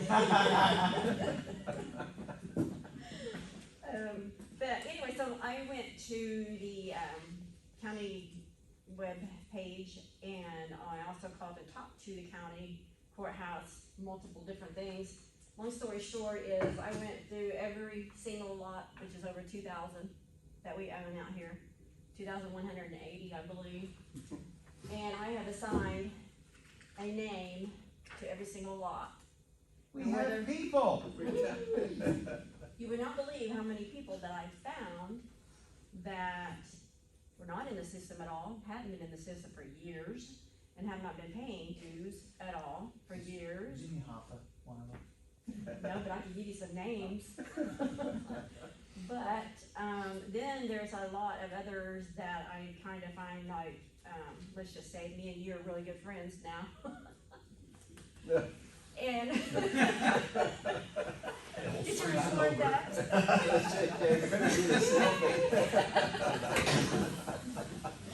They're out of control now. Let's just say that, hey, you know, we wanna go out here and we're gonna buy this piece of property over here together and we're going to like put ourselves together on the same dues. And then that way, you know, I buy 5 more and you buy 2 more and we'll just put them all under the 4 umbrella and we'll all just pay $190 between the 2 of us. Mhm. So, there's gonna be some surprise invoices in the mail to some of these people, because if you have a tax record and a tax bill and it went to this address in Arkansas, and then it went to this address in Texas, then you get a separate invoice. And that's what I did. Because I just don't see it. Well, there's no other way to get the information, so if the folks have not come, openly to the board to say, hey, this is my address, these are lots I own, again, the data that was given, to this particular board was not, what's the good correct words, 100% accurate? Correct. So understanding that, what the only other way for us to go and collect the data is the taxes that are being owed and being paid on each lot, the way that you filed as the owner of that lot with the actual county and saying, I own that lot, because you have a deed and they ask for an address, and if you decide to update or change that address, the county finds you. So the only way that we can find you, if you're paying the county, is we pull off the same thing, the same deed, the same register that you as the lot owner filed with the county. So that is what Miss Becky has done for all of your sake. So she has found all of you.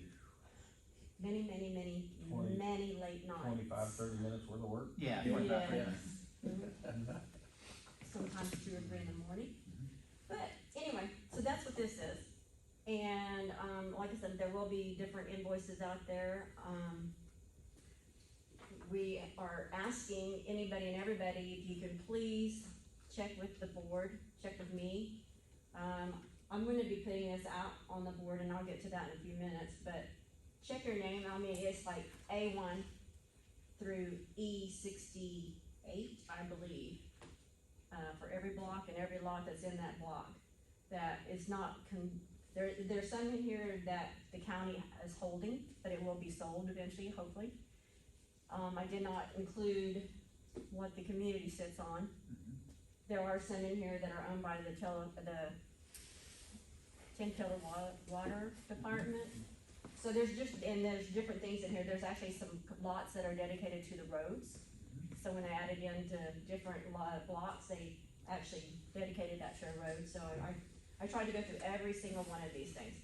But anyway, you can please check this, make sure that your name is associated to the correct lot. Do we just need to call you or text you, or how, is it gonna be? And I'm gonna be somewhere? putting this up on the bulletin board, Oh, okay. out in front of the office. Okay. I gotta figure out how. I'm gonna have to remove some stuff and try to, condense this down to get everybody So on let's- there. Let's do this. Okay. With the board's approval, permission, we'll need a motion to do so, but if listing, these lots on our website as far as the owners of, it doesn't have anything on there, nothing. There's Right. nothing other than the lot that you own and the name that it's listed under. So if someone wanted to contact you, good luck, cause that information is we're not posting out as public. But all we'd be posting is this individual owns this lot. No personal identifiable information at all. Correct. And the only reason for that is for accuracy. So if you wanted to know who your neighbor was, who owned the lot behind you, instead of calling Becky and asking her, or calling the county and going in there, those are the exact same ways that you can get that information. Now, as far as getting their phone numbers, getting their addresses, getting all of that, we're not posting any of that information. So from this time, all we're posting is for accuracy. So if you have sold that lot, for example, in the last 3 months, because Buck and I have understood over the many years that our computer system for the county is not updated the moment of. So if you go and record and you file your deed last month, it still may not be posting and showing that you're the new owner. So that's mainly for that information. At the same time, family members deed things around, yes, I own it, but you forgot to change it at the courthouse. Those are the things that we need to get clarification of. And oh, by the way, people, I don't know if you know this, but people get divorced. People get married. And unfortunately, people pass away. Understanding that, just because you think it's in your family and it's in your name, we don't know that you have changed last names or that you got remarried again for the 3rd time. Not pointing out any names, I'm just saying. But if you have, we're just saying that if you can update us for Becky for our records, so everything is accurate here. And if it helps us catch for the county as well, so you are able to inform the county that you have had those changes, because same deal, if you go to deed something and you sell it today and you have a different last name, those are those issues that come about. So we're just trying to help the public, I say the public, again, the members, to be informed as well. Okay. How are we handling nature zone?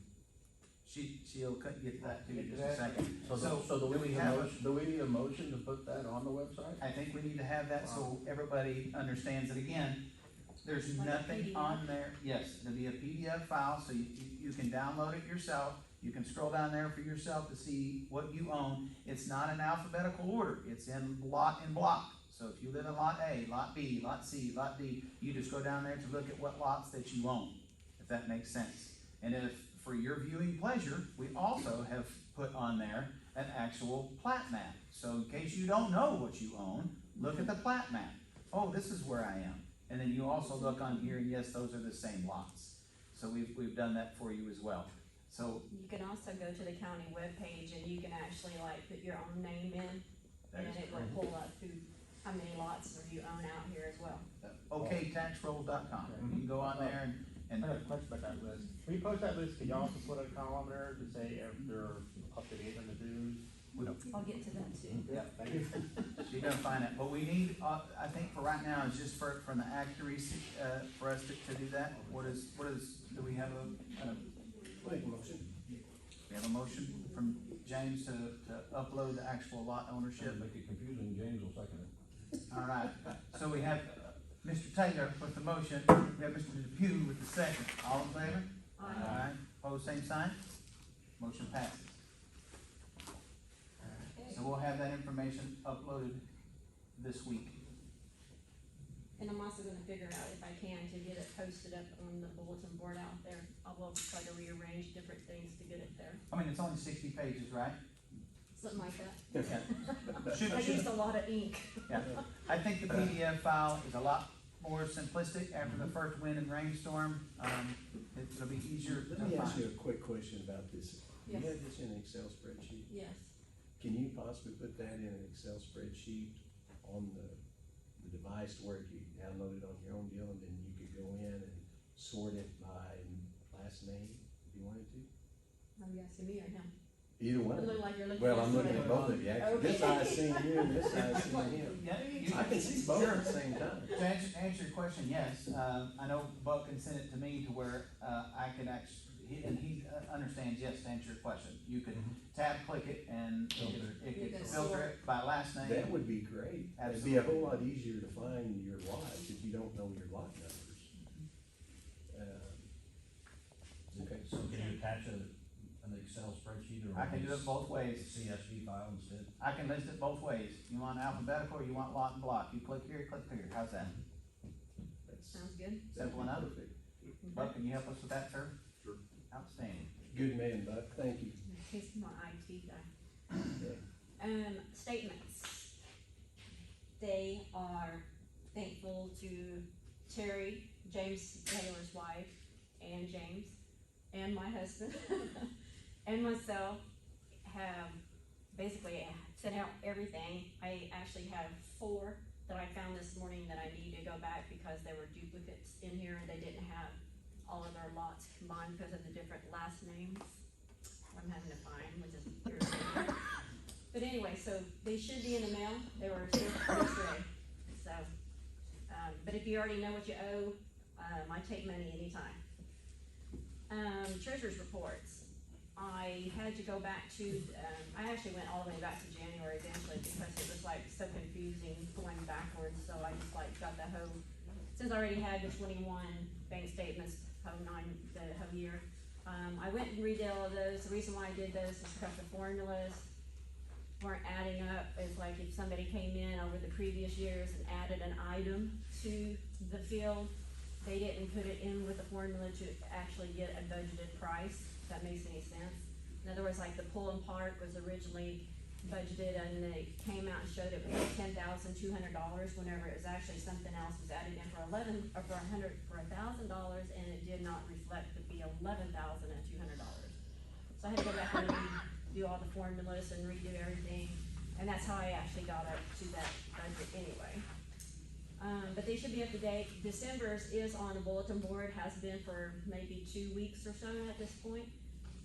After we discuss the different ones and we approve a budget, I don't wanna put it out there until it's approved, that we will put it up on the bulletin board, out by the office and replace the December one, but it is out there as of right now. CPA report. So, it's like we had so many issues with Adam Habig, who was the previous CPA. Apparently he would never respond to anything. And I think the way I'm understanding everything, that 2018, 2019, and 2020 financial boxes were taken to his office. He was supposed to have been working on getting those filed for us. Apparently 2018 box is missing. Cannot find it anywhere. I assume it's still at his office, but nobody can get a hold of him to get it back from him. I talked to our CPA that I changed to, her name is Susie Charbonneau. Not 100% convinced yet with her yet either, but at the beginning, so we did get the 1099s and the W-2s to her. She said she completed them both. I know the 1099s, I know a couple people that we sent them to have received them, because they've asked me about them. The W-2s, and I still don't know whether they've actually ever received them in the mail. You did? No. No, have not. And they've Not been in the mail, mailed no. twice. No, we got it from you, Right, yeah, but we didn't. we Never haven't got 'em in the anything mail. no. okay. So I was told that they were mailed from Jay, for whatever reason. She has an office here and an office in Tahlequah and an office in Jay. She said they were mailed in Jay. For whatever reason, they never showed up. I went to her place, I sent her emails, I called her. Another mail? Do you know another mail? I didn't get an exact date, I've asked it multiple times, that's what I'm saying, I'm kinda iffy at this point too, of what we're gonna do at this, but that's the next question I'm gonna eventually ask you guys. I sent multiple emails, I called multiple times, I even went down to her office 2 or 3 times, and I specifically said, I need these today, and they were already, guys, like, I was in contact with these guys constantly, telling them, especially Dawn and Rosie. And so anyway, long story short, she's like, okay, well, I will have the lady who was in J email them to you tonight, by this evening. I'm like, today? And she said yes. So anyway, that night came, and they were not there. So the next morning I called and I said, I want these now. And they're like, oh, well, she went home early yesterday, so she didn't get that text message. We found the phone number for the J office, and I called and I spoke to that lady personally, and I said, I want these now. Anyway, I got them in an email that very next hour. I sent them, I printed them off and gave Dawn and Butch theirs, and then I sent Jodelle hers. Those are the 3 W-2s. Anyway, so then she also told me she was gonna file an extension for 2021 quarterly, December, because she didn't think she'd have any time to get our cutoff date, which was the 31st of January. And I don't know if she did or did not, because I can't get an answer on that one either. I've multiple times, I think I even sent you guys a CC on some of those, asking the different questions. I got a thing in the mail yesterday that we are now being penalized in another $56.56 for failing to file that quarterly. That was that whole discussion about the 1099s. It's like, I already paid last month $500.14 to keep from going to court on not filing. Long story short is, the last time we filed at 11/20 for our corporation was 2017. I have a list here. I called and I was on the phone for hours with the IRS when they would shift me from one person to the next person to the next person to get the answers that I needed. So I'll just like run through these real quick. So, we apparently are not being recognized as a tax exempt, even though we are a nonprofit. I did read on the internet that if you fail to file for like 3 years in a row, that you automatically lose your tax exempt. So I'm assuming that that's what happened. I honestly don't know, but Form 941, it's used to report income taxes, Social Security, Medicare tax that we withhold from employees' paychecks, which by the way is still in our checking account because we haven't paid anything for it. Then 2019, we've made some payments, but we need to be filed for the 3rd and 4th quarters. 2020, we've made some payments for all 3, but we haven't been filing for the 2nd, 3rd, and 4th quarters. For 2021, we haven't filed any quarters and we haven't paid any money whatsoever. Form 940, employers use this to report annual federal unemployment tax together with the state unemployment taxes. 2019, we made a $57 payment but have not filed. 2020, have not filed at all, no money paid. 2021, have not filed, no money paid. Form 1120, U.S. corporation income tax return. Those are used to report income, gains, losses, deductions, credits, etc. 2017, filed. 2018, 2019, 2020, 2021, not filed. We're getting penalized for these constantly. I don't know how many, in just this last 6 weeks or so, getting form after form after form. I have been taking these forms, I have either hand delivered them to the CPA or I have sent them to her in emails. Where did we find this lovely individual? The Adam Habig, No, the second one. Susie Charbonneau was somebody apparently that Haley had contacted in November-ish, December-ish. And that was the name that was laying up there, and she apparently had been talking to her, and I found it in the emails, some conversations that they I had. originally reached out to her. And she, yeah, it says that he actually spoke to her too. She knew the whole story, she knew, and she, Yeah, it's cold. yeah, so she knew the whole story with Adam and said, yeah, nobody can get a hold of him, and, He's because, also in a lawsuit. yeah, right because, and he said because you were hiring him to do your CPA work and he has let you down, you actually can file a waiver to get away from some of the penalties, to alleviate some of the penalties, I And she thought. told me she was gonna do all that, and that's what I haven't figured out, because She was very informative on the initial phone call and the initial contact. But seemed she's like she was dropping the real- ball. but I can't get her to answer anything. And, you know, But she was you- also the one and that I'm wanted not- to I'm get, not saying, I'm not, You're timing a year. yeah, it's, that's the other thing. yeah, I'm not. And I know the standing other up day, for she it. told me, I talked to her receptionist, and, She's this probably was right before working, she's they, probably honestly working as much as you are right now. Yeah. with the, weather and everything, I didn't get an answer, cause she said she would give me an answer, but I didn't get one. On behalf of the CPA that we have, she was referred to by Bob Parrish, who's our insurance agent. And as a result of that, she come very I mean, she's very highly nice. recommended, I was- so I'm assuming it's because of her being so busy is the reasoning Okay. behind it, but I'm not sure. Okay, So I'm still So- giving her the benefit of the doubt, but okay. it's just, you know, But you're reporting that, frustrating. in essence, though, from where we were to where we are now, at least we have told on ourselves, we've told the IRS, and they've received that, because they're sending us now, Oh, they've thank- already been sending them all along. okay. So, but at the same time, they've been notified that we know, correct? Unfortunately, yes. Okay, Oh, well, not unfortunately, but yes, I mean, we've already been paying, apparently, you know, when we say send money in, they assume, they do an assessment. Mhm. Since we didn't actually file a quarter, they'll like assess how much they assume that we should have paid them, and then they'll send us a bill for it, and then we've like, some of them have been paid, some of them I have found in the file where they just like stuck it in a file. And then when you file For your taxes whatever at the end of reason. the year, it should equal up. yeah, Right, okay, so that's on that one, and I don't, like I said, I'm still kinda iffy on that one. Wait, I'm gonna see if she can give me a response, because I asked her if she was gonna file, she said she was gonna file an extension for 2021, but we got penalized. She also said she would start getting all the other forms caught up. I've been sending her copies and everything. And the response, which is, you know, for late now, but, whenever you're talking about your 1099 status, we have set up direct deposit for, at that time it was Don Bush and Sarah, you guys, I assume, did get your checks on time. We've only had one check that went out that way so far, and then you will get your second one the Monday, I think is the first, Tuesday, Monday, Tuesday, whatever day it is. Anyway, you should get it direct deposited again, and then you also should get the next one for the 15th. Sarah also is that way, she's the one who cleans the bathroom, she gets paid once a month, so she's been set up on direct deposit as well. Going to the opposite direction, Randy.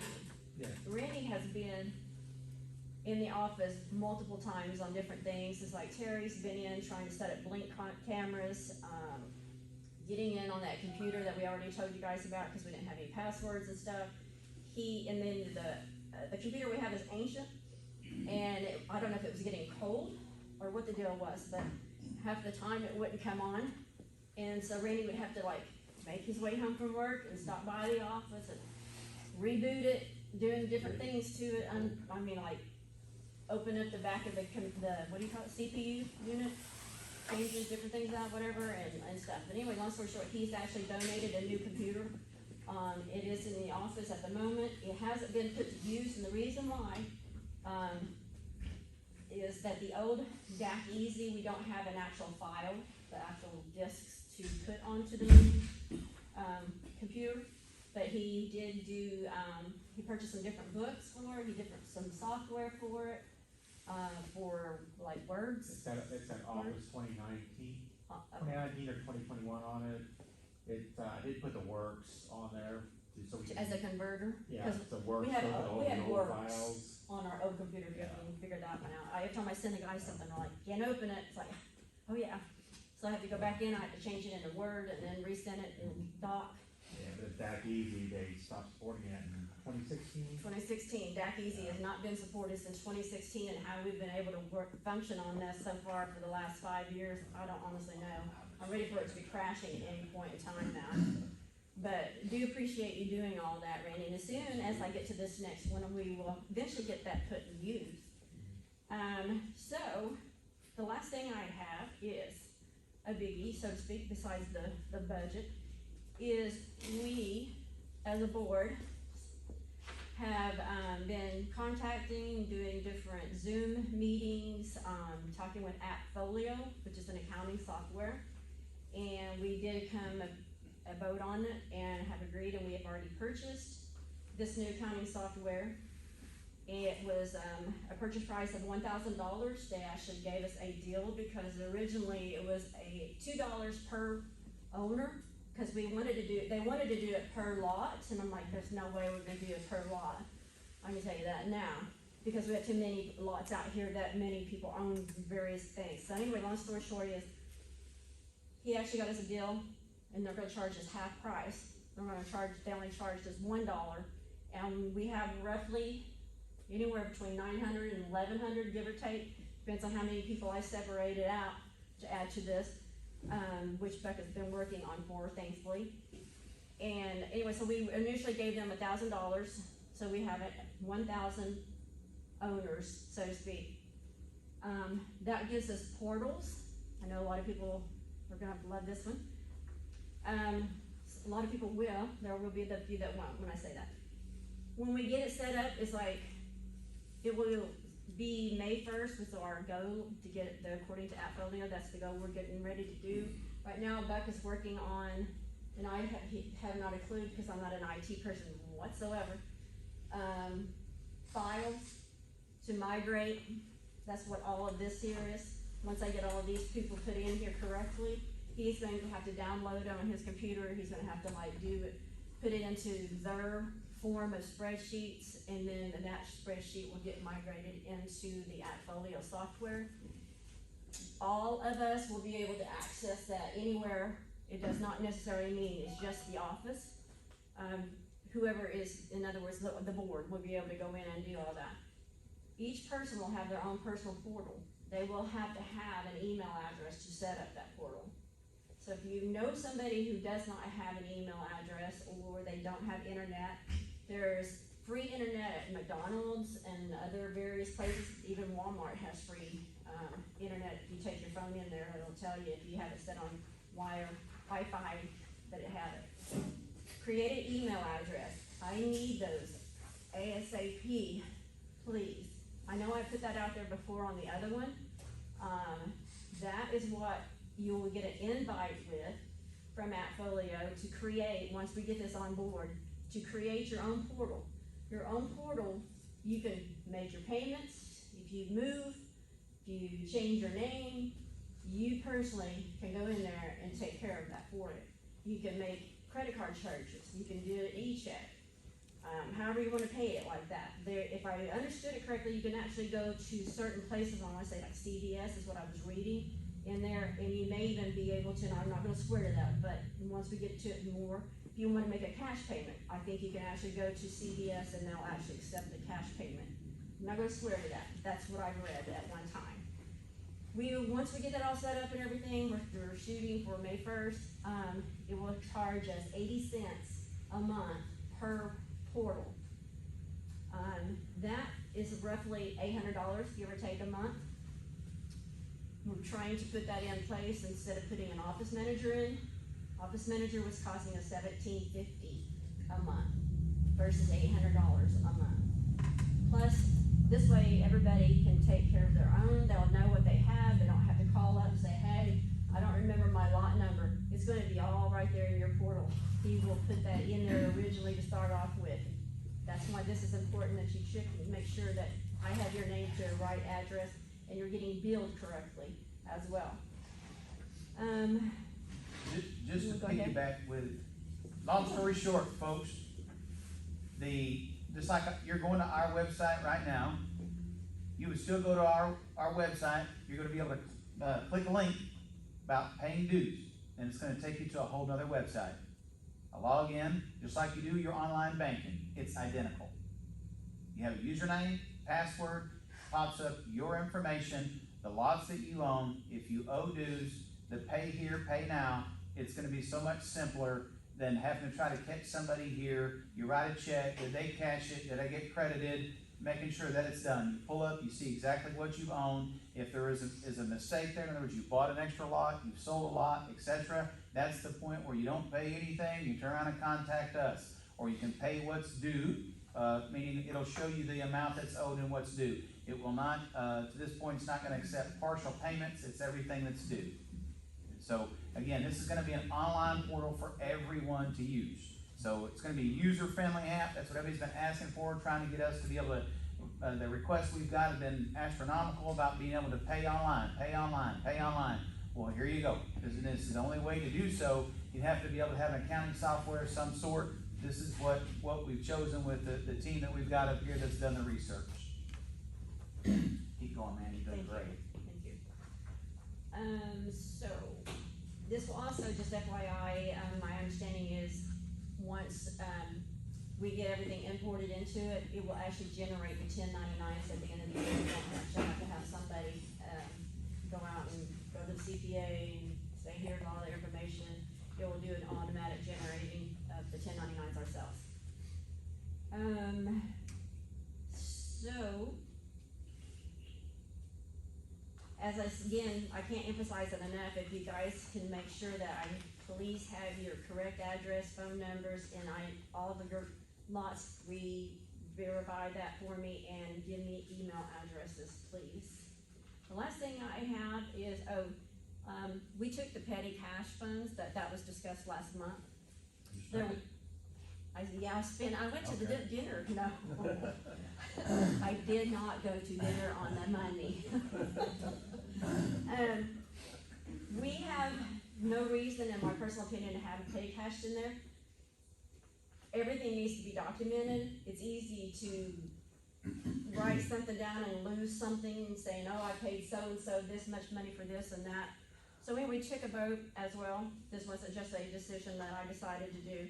And we took everything. There was part of the social group funds, a tree fund, I didn't understand this, something about like a food pantry fund, which I didn't even know we had one, and the petty cash fund, and the dump station that Randy collected the other day, and there was already some in there as well.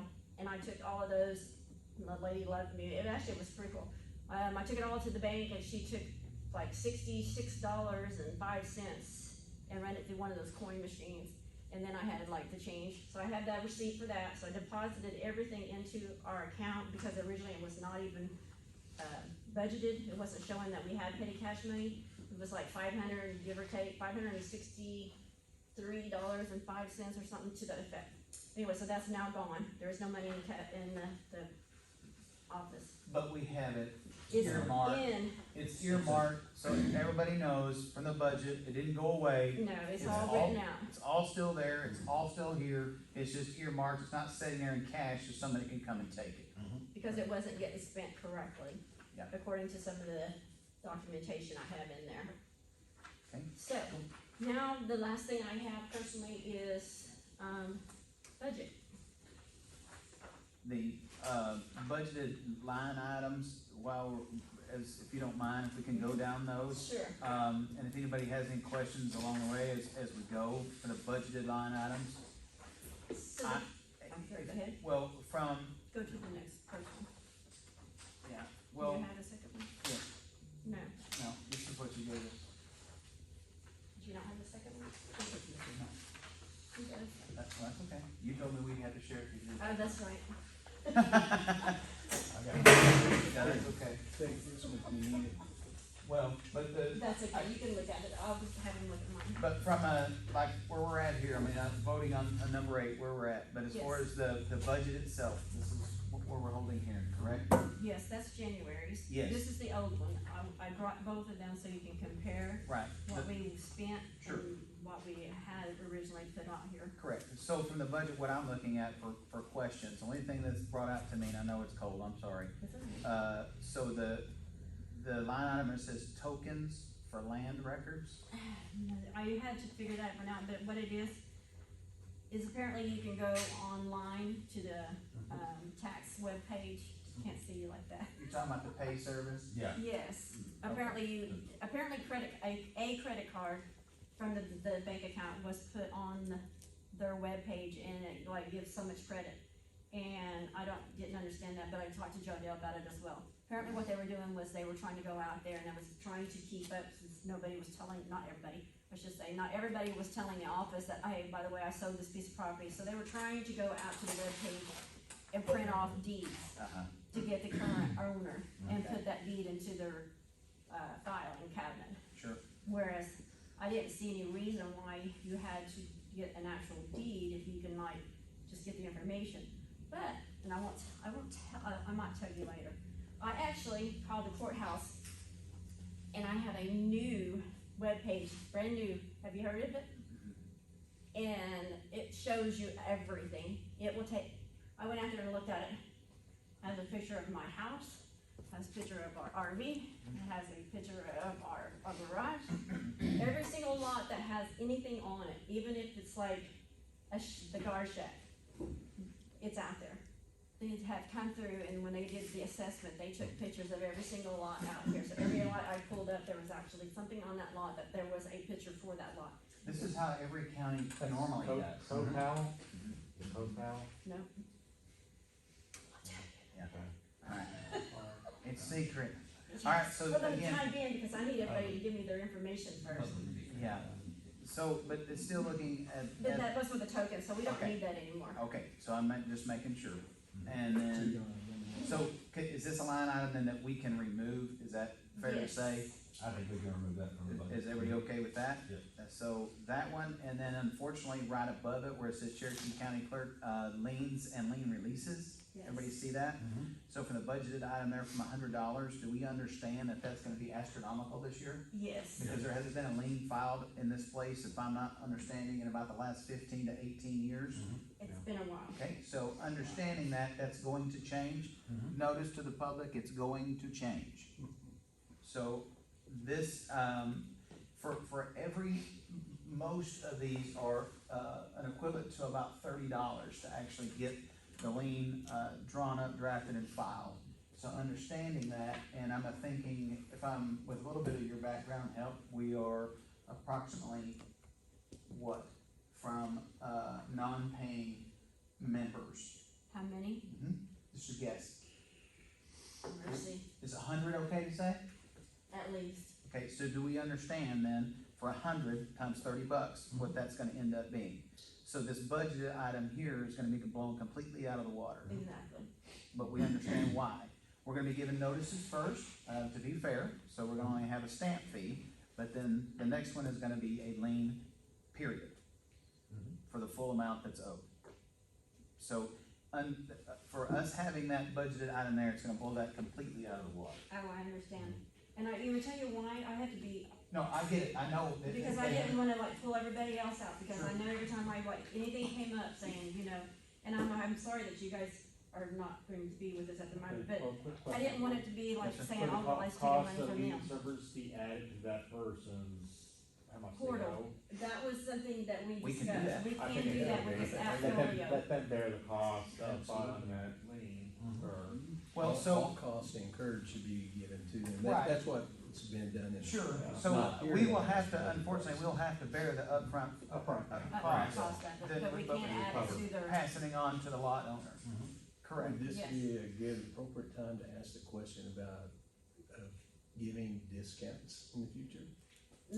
Well, that No. was on the new business. but that's on the too. new, It's yeah, on the on the business, new- okay, okay, Yep. yeah, all right. Yes, great. Great Glad you question, brought though. that up. but yes, that's on the, Okay, so that's the only one outs, I mean, I see where we also, you zeroed out the office payroll, obviously. and I added accounting software in there Okay, instead.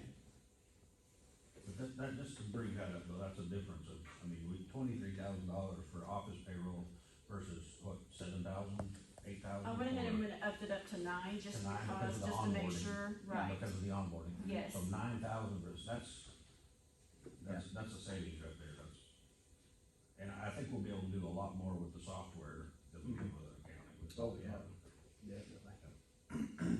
okay, so outside of that, do you need this one? I don't know if you- are we seeing, well, I'm looking at the currents for where we are. Okay, so when he said that, this is what he was basing this, Yeah, originally we paid right. 23, Okay. okay. Yep, so then, next for the Keys Fire Department, obviously, we know that's, Oh, yeah. obviously gonna stay and change, or not gonna change. No. At this point in time, keeping the security, obviously, cost and budget on there would have to stay where we are, because we don't have, we don't have, the budget item, not to change it, correct? Well, of course, like I said, I honestly didn't know anything until I got here a while ago, Totally understand. so, But from a budget standpoint, so we're not gonna get our line items out of out of whack Out for of the whack, moment. yeah. So Randy Pool Parks, for everything that we've got there, did you? It's not much. That's Yeah. bare bones minimum of minimum. Yeah, pretty much So expenses. can I, to- maybe I can give a Yeah. real brief explanation, just real quick. Okay. So, if you look on this one, there is actual on the back page, how much money that we have actually brought in from 2017 all Yes. the way through 2021. Right. The various amounts that we received. Then I broke it down, this is how much money we actually, paid out for the whole month, for this month, and broke it down a little further even, this is January, or December's rather. So that's how much we paid, almost $10,000 was paid out, for the month of January, or December. I get my mail bill So worked out.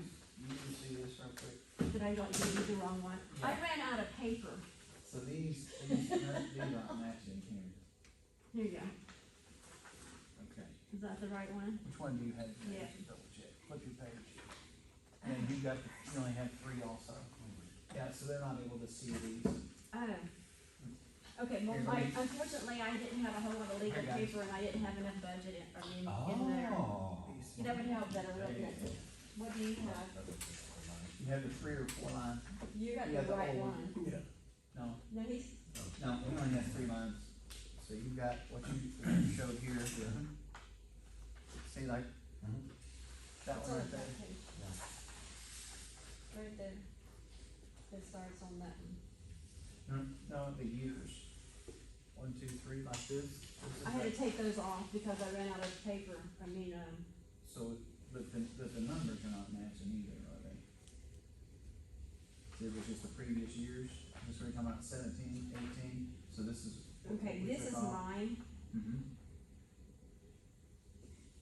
So we just have 19, 20, and 21 then, is that Correct. what we're doing? Yes, Okay. because I took these off Okay. over here So on we're- the yeah. new one. On the Yep. new one, because I added 2022 and it Okay. kept shoving it over Just so here y'all are on aware, this it end. doesn't, no, the ours that we have doesn't have the years up here, so what she's referring to is 19, 20, and 21. Okay.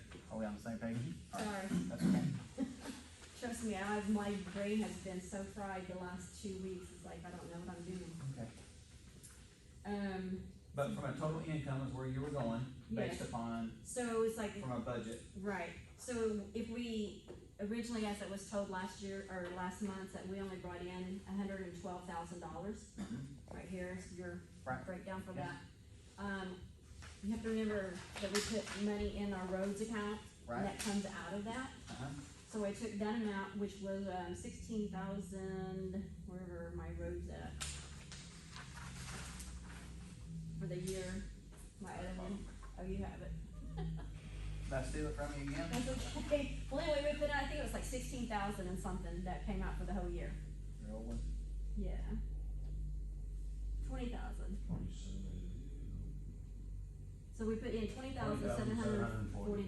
Yeah, So if you take that amount out, that's why it's based on $90,000. okay. That's what I'm trying to get at. The whole budget is based on $90,000 because of the amount that we have to take out and put into the road fund. And so that has nothing to do with this up here, the amount that we're taking out. So Oh, that's I why you're understand. doing non-90. Well, but if there's nothing else, there's, just like what we talked about at the beginning of this meeting, there's too much month at the end of the money. So without having the dues paid in, this is all you have to deal with, and this is the purpose and why everything is running, negative every year. Because that's, obviously, we understand as a public that $112,000 is not enough to run, this HOA. So, that's the purpose of having the liens and things in place for us to get it back. But for what Becky has proposed of the $90,000 broke out in what it is, pools and parks obviously is that up in question. We know until we open the pool, we don't know. It's a surprise like Christmas every year, little kids, what you're gonna get. And then with the liens, those two are the two things that I see that are gonna be a little bit out of whack. Outside of that, is there any extra, I mean, I say extra, any things that we're not budgeting, that anybody can see from that previous year, from the previous year posting that we're not Some putting on of here? this right here, if you go up to the front, it's like, and I know this is gonna be blown out of water too. If the CPA lady actually does file all of the stuff for us, Correct? it's like $350 each filing and then her time on Yeah. top of that as well. And the legal fees, And we that's, have to, unfortunately, we have to get that filed. the legal, that was if we have to hire, Yes, okay? and or that could also kind of go towards those liens if necessary. If we process against the liens, then that's what that would be Okay. for. Office supplies, I took that down to half of what we actually spent last Sure. December's. Because if we're not gonna have somebody actually in there, we're gonna have portals, we don't have to like make photocopies for what, I mean, they were It's living all in the gonna be they were living in the 19th century. Every Yeah. single thing that came in that office was photocopied and put in a file. Okay. So, that's why that's went down, and it even may be less than that, I just don't know. Okay. Bank charges, I've actually decreased those, and that was, what we also voted on. Mhm. We were getting charged for, merchant services to accept credit cards. When you accept a credit card, you actually have to physically be in the office and answer the phone, and then you collect their information, write it all out, call it in on the phone, punch all the stuff in. If you get a phone call in the middle of it, then it disrupts it, and then you have to start all over again after that phone call. I'm not physically sitting in the office to take credit cards. So on our portal, you will be able to do that on your own. Right. So that's, so anyway, we canceled that service. And so that stayed on that right there because they were actually charging us, cause we didn't get something done and I didn't understand that. We actually got charged like $60 or something like that for not being in compliance. I didn't understand it. I guess Jodell said you had to go out and answer a questionnaire. I Nobody haven't told put- us. Yeah, I did not have. a But clue what canceling we the were talking service is about. all what we've done then. Yeah, so I canceled that. You know, I noticed one of the things you canceled out on security also, which I didn't discuss earlier, was on, any of the, clothing that we give to security. We have allotted, I think, around $400 annually for that, like hats and stuff. But we were going back to that 1099 and that was the Yeah. discussion that you were gonna have and so we could make sure. I know that I spoke, with Don, and I know that all the signs and things that he purchased himself. So, I don't know that was a yearly expense that was actually given to Is that an him. allowance, a clothing allowance annual? That's my point, it Yeah. says it is. Yeah, we provided clothing, we provided hats, t-shirts, Okay, stuff like, and, also they had phone numbers on little business cards okay. and stuff that we provided. Speaking for of that, if you guys don't wanna be getting phone calls after March 15th, we need to probably change that sign out front. And that, what I understood that there was a phone number on the shack to call security for. I think it is still there. Well, that number that they call is actually to the office, isn't it? Oh, okay. Yeah. I'm sorry, I didn't know what was on there. So then, of course, the electricity is a given. Insurance, and I need to speak about that when we get to the new business, cause I got this in the mail and I don't know what that is either. Internet phone, we have that combined now. I do wanna ask about the full net. We actually have an email address and it's at full net and it's charged on a yearly basis. I think it's like $6. I know it's not a whole lot, but is there a reason why we're keeping the email at full net when we can actually have a free one if you go out and see any other I don't know why email we would. address? I don't know why we would. So I haven't done anything about that because I know that's the same email we've had for 100 years. Yeah, that when That would be most people, confused. if they are going to go on to the website and click it, as soon as you click it, it opens it up in an email. All you do is click whatever we highlight and put on there. So you give it whatever email we want, we can put it on there. So are we wanting to cancel full net eventually? I would say yes. Of course, then I put 0 for office payroll and I put in 9,000 for the accounting software. Then the reason why is because of the initial $1,000, Right. and I thought at that time I made this together, I thought we was gonna do the 2,000, so we actually got a break on that. And then the $800 a month, give or take. If we don't have if we don't have W-2s, I'm hoping, like I said, when we get down to all the 1099s and stuff, we can actually get our file on our tax exempt. We get the tax exempt filed in a 501c3. If I can get the CPA lady to get us all up to date, we will not actually have to even file 1120 for a corporation or anything. Right. And that way we won't have to worry about filing anything or being penalized for it as well, paying anything in. Our taxes, of course, that's for all of the properties that we own. Water sewer is a given, trash is a given, Keys Fire Department's a given. Did I miss something? The $100, we talked about that. The liens are going to be even more than that. Security payroll, we're gonna leave in as of right now, and the Right. reason why I took all the other out was because if it was a contract 1099, then they provided all all we did was just pay them, so that's why that was taken out. Okay. Chemicals and supplies, don't have a clue, because they did 2 or 3 different things last year for some reason. It's from the way it looks to me anyway. I don't honestly know, I'm just telling you what I think I understood. They had somebody come in, they actually opened up the pool, they paid them for it, for whatever reason, I don't know why, then they drained the pool. And somebody else might know this better than me. And then they had Keys Fire Department come in and they actually drew water from the lake and filled it up to a certain point, and then they refilled the rest of it up, and then they dumped more chemicals in, so the chemicals was excessive last year. So I kinda just halved it, just in case. The pool payroll, if you'll notice, I see. it's a drastic change. Yeah. Because it was $5,000 budgeted for pool payroll. I mean, $5,000. I talked to Dee Dee a little bit, and Dee Dee, I'm hoping with her harbor care, can get some volunteers. Because I know they wanted the pool to be open many more hours than what we already have it, because that was the reason why it's such a condensed amount of time, is because of the payroll. Plus we need somebody there. We do have to pay a $75 license, that's a given. Supplies for the bathroom, I don't honestly know what that's going to run, because I haven't ordered anything as of yet. I know that there was plenty of bleach in there the last time I looked. There's some kind of a blue spray stuff that she uses, and I'm not sure exactly. I think she said she does the fixtures and stuff with all of that. The toilet paper, that was one of my questions I had in there, and I hate to even ask this. Are we supplying toilet paper? Obviously.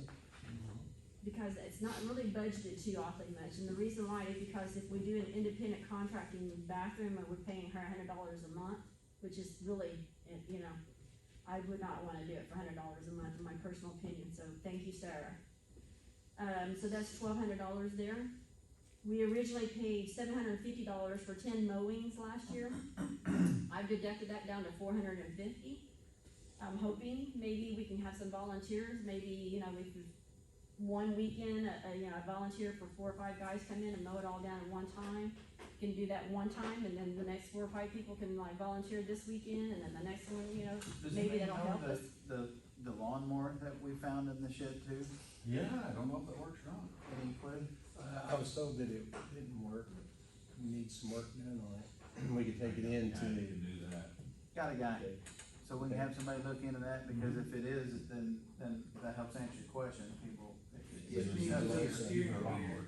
It just needs a little steering gear put on it, it's stripped out. There you The go. rest Yeah, of you it, can do that. Outstanding. So, Not a problem. then You don't have a job.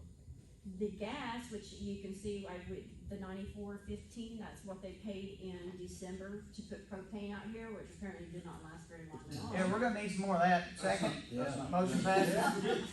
Yeah, I make a motion that we do that immediately. Yeah, I'm gonna have to call the propane, Approved. So that may have to increase a little bit, and then I took $16,500, to the roads, and if we get more money in dues in, that will increase the dues funds as well, for the roads. So if that makes any sense, it's like the more you get in, the more the money that will go to the roads, but it will offset itself. Sure. So, that's what I broke it down to. At the very top, I didn't go through all of that. It's like we have your domain, that you put together for our webpage, which is excellent. for $125. It's like I received a bill to renew the other one, and by the time I actually got two different bills. I think by the time it was all said and done, it was like $450 or something like that. The old one? Two ones. Yeah, remember we were paying Yeah. all for one thing and we were paying the domain directory for another one? Yeah, and- for what we were receiving before versus what you're receiving now, night and day different and a quarter of the cost. Yeah, Yeah. so that was broke down. $700 is what it had, originally had it 500 and I've like upped that because we actually spent $580 on postage to send out statements, which will actually go away once we get this portal thing going around, so we won't have to send out that. We can also send out the, newsletter. Anything that happens can be put in their portal. We have a capability of sending them messages, the whole 9 yards, so that's going to be a lot. And then the legal part of that was just basically, like I said, if we happen to go to the point that we get all our liens filed and they still don't wanna pay and we have to go any further than that, then we actually have something to fall back on. Okay. And I think that's it, right? Well, So I I don't mean, know- I'm looking at, the whole thing is, you only have the $90,000, so no matter what you're adding somewhere, you're taking it away from somewhere else, and we see, Exactly. as long as we've made notations that, obviously we need more than $90,000, or this place can't run. And that's what's been happening in the past years, so. Somebody made a comment the other day about the road fund, it's like, Vince just, on that unofficial page, like Vince just sitting on it. And it was made, and I don't know, I may be wrong, but it was something about 2 roads were paved a year under the past previous, it's like, I don't know how they did that, but I know that Well, but I don't know how, because okay, of well, the cost. here's the thing in a nutshell. I don't know if anybody remembers, the year 1995, but that's when all of this was set up, and it was all budgeted in that particular year. There's a little, I don't know, just a little bit of cost difference living today than what it was in 1995. And understanding that, the county, trying to call them, also has a budget. Now, prior to this, in the good old boy system 2 that was implemented and in place, you could get things done with a case of beer. Now, you have to actually go through a budgeting process, vetted, get approved, et cetera, before the county can even come out here and spend money. So, I don't know if you know the location of where we are in the county, but we're at the very edge. So, if you understand that, anything on your body that's on the very edge, what is it gonna get? It's probably gonna get the tail end of the stick, no pun intended. My toes just fell off. Yeah, it's getting cold. So, with that said, there's no way for us to be able to have that amount of money budgeted to set aside to have that, because the county, after talking with them, James is gonna end up taking over that role, but we've all spoke with them numerous times, including myself, and Cliff has done all he can to field calls and try to help us out when they can. Y'all have seen the graders even out here, I mean, just to get them out here, to see them, it's like, hey, they're just letting you know we're not left behind. But moving forward, the money, what they're gonna end up doing is providing the equipment if we can pay for all the materials. Does they understand how that works?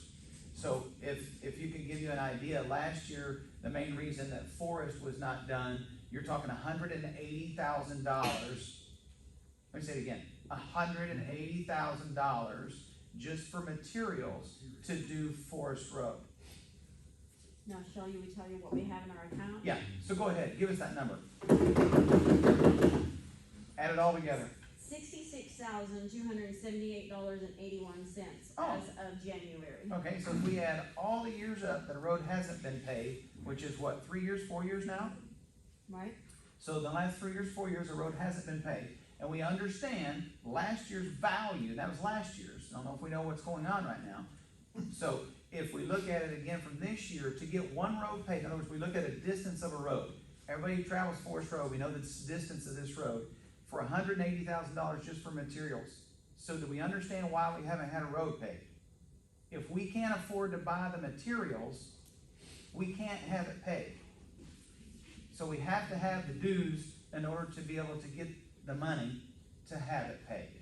So it's there, and it's, that no money's being taken away from that, everybody understands that. When people say, what's gonna happen with the money? Well, what's happening with the money is, it's not being turned into us. So, we can get the dues payers to pay, then it will build up a lot quicker. So what probably happened in 1995, everybody was paying.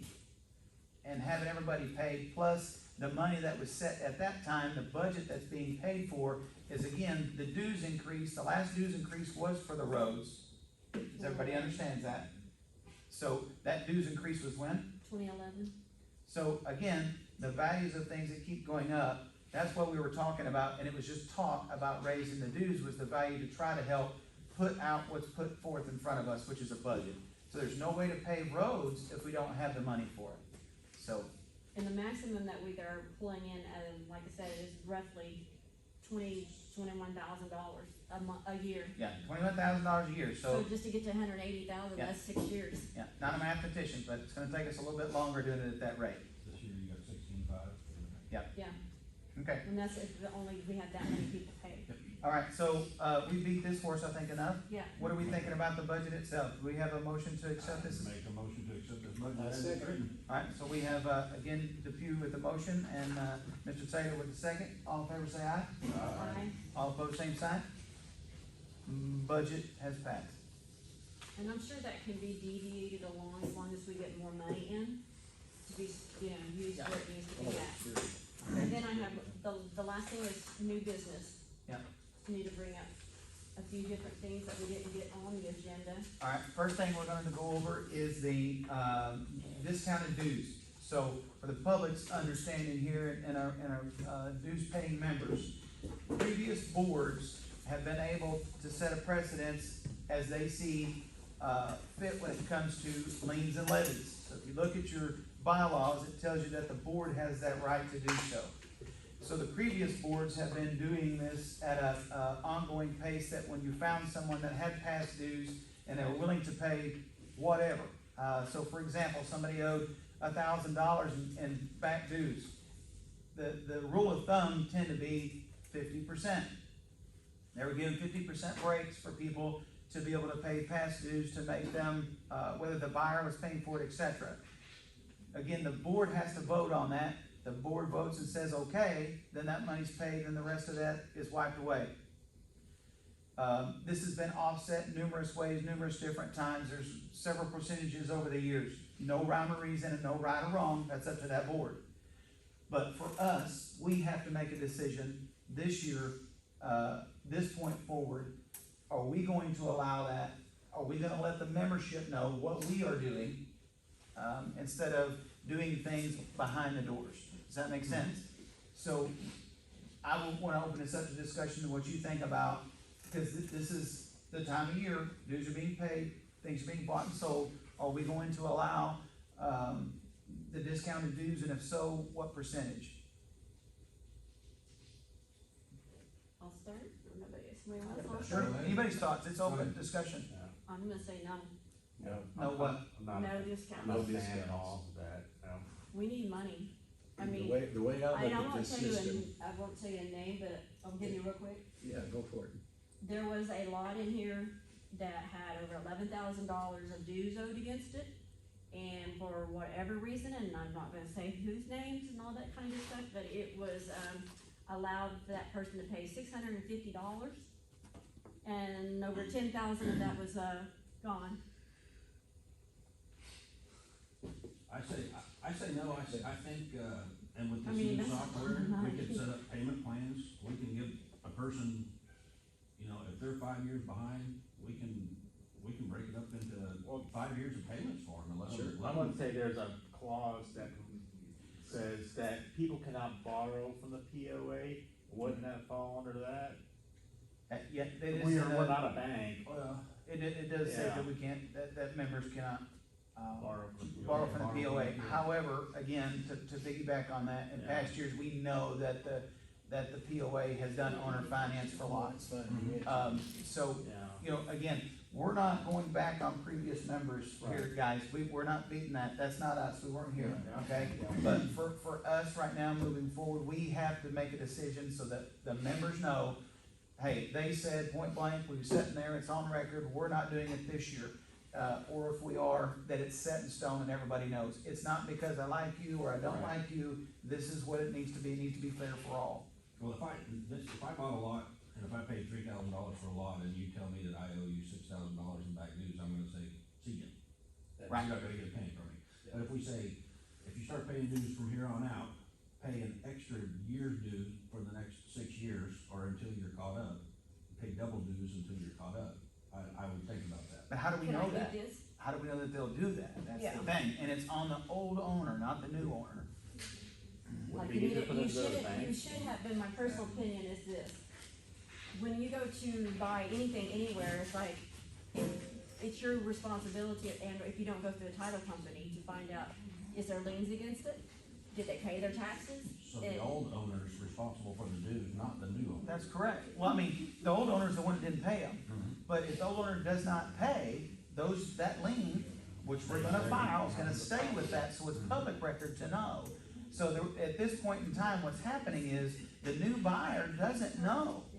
They don't know, because even if they did a title search, it's not out there, it wasn't filed. There's no lien against it. But the title company knows, because it's an HOA, the title company would call and say, hey, is this person in good standing? Therefore, we know that it is or it isn't. Does that make sense? So understanding that moving forward, the whole thing is, are we going to allow those back dues? It doesn't matter if it's $100, but if it's, $5,000, $10,000, is it a yes or is it a no? It's gonna keep a lot of these things from selling, I'm gonna guarantee you, unfortunately. But at that point, if they go back for taxes, or if we give them the opportunity to relinquish their lot back to us, or we do a foreclosure against it, and there's so many options that's available. But the biggest thing is, this has been happening for years, but we need to put it to the membership to let them know what's happening. Yes, because it's definitely not fair. I mean, whenever somebody gets $10,000 of back dues written off for $680. Well, this is why, again, we're so far behind, I mean, it makes sense now, so. The only other thing I could say is this, if, besides doing what we're just talking about, like I said, file a lien, if they don't wanna pay or, make arrangements or whatever, it's like, do the foreclosing. There's a lot of lots out here of the old trailers that already have the electric, the water, sewer already Sure, on they it. got value, I mean, absolutely. that's like 10 grand right there, if you Sure. have to go in and put in your own new, I mean, we could turn around and kind of recoup some of our money from doing that, selling it outright. Well, but the owner can too, I mean, and that's If the they whole would. thing. And just like, if you guys are, again, we can, talk about several things of options in the future, which is, again, what I do for a living. I'd be happy to help somebody from that regard, and I say help them, meaning if it help pay dues to not have a charge and a fee, and they have somebody to represent them to make sure it's done right. I mean, that's another thing that we can talk about too, that I'd be willing to do. So I was gonna say, one other thing is this, like, probably 9 out of 10 of these in here that have like the high dollar amounts is because we have a 20% interest. And that's in our restrictions, Yeah. okay? Right. And that, 20%, and $100, $200 doesn't sound like a whole lot whenever you, for your dues.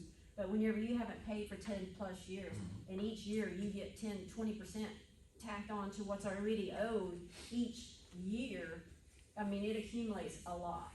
Yeah. So the only other thing I could suggest maybe is, if we wanna go this route, how many years did they not pay and go with half of the interest on it or something like that? Or at least pay the years of the dues that were not paid at the minimum. I'm just putting that out there. Otherwise, we go right the way I said earlier. The only other thing we can do is either vote on this now, in my opinion, because we got several I say ideas no. here. We can either, do this by month and tell every person that comes up, you gotta wait for a board meeting, we can do it that way.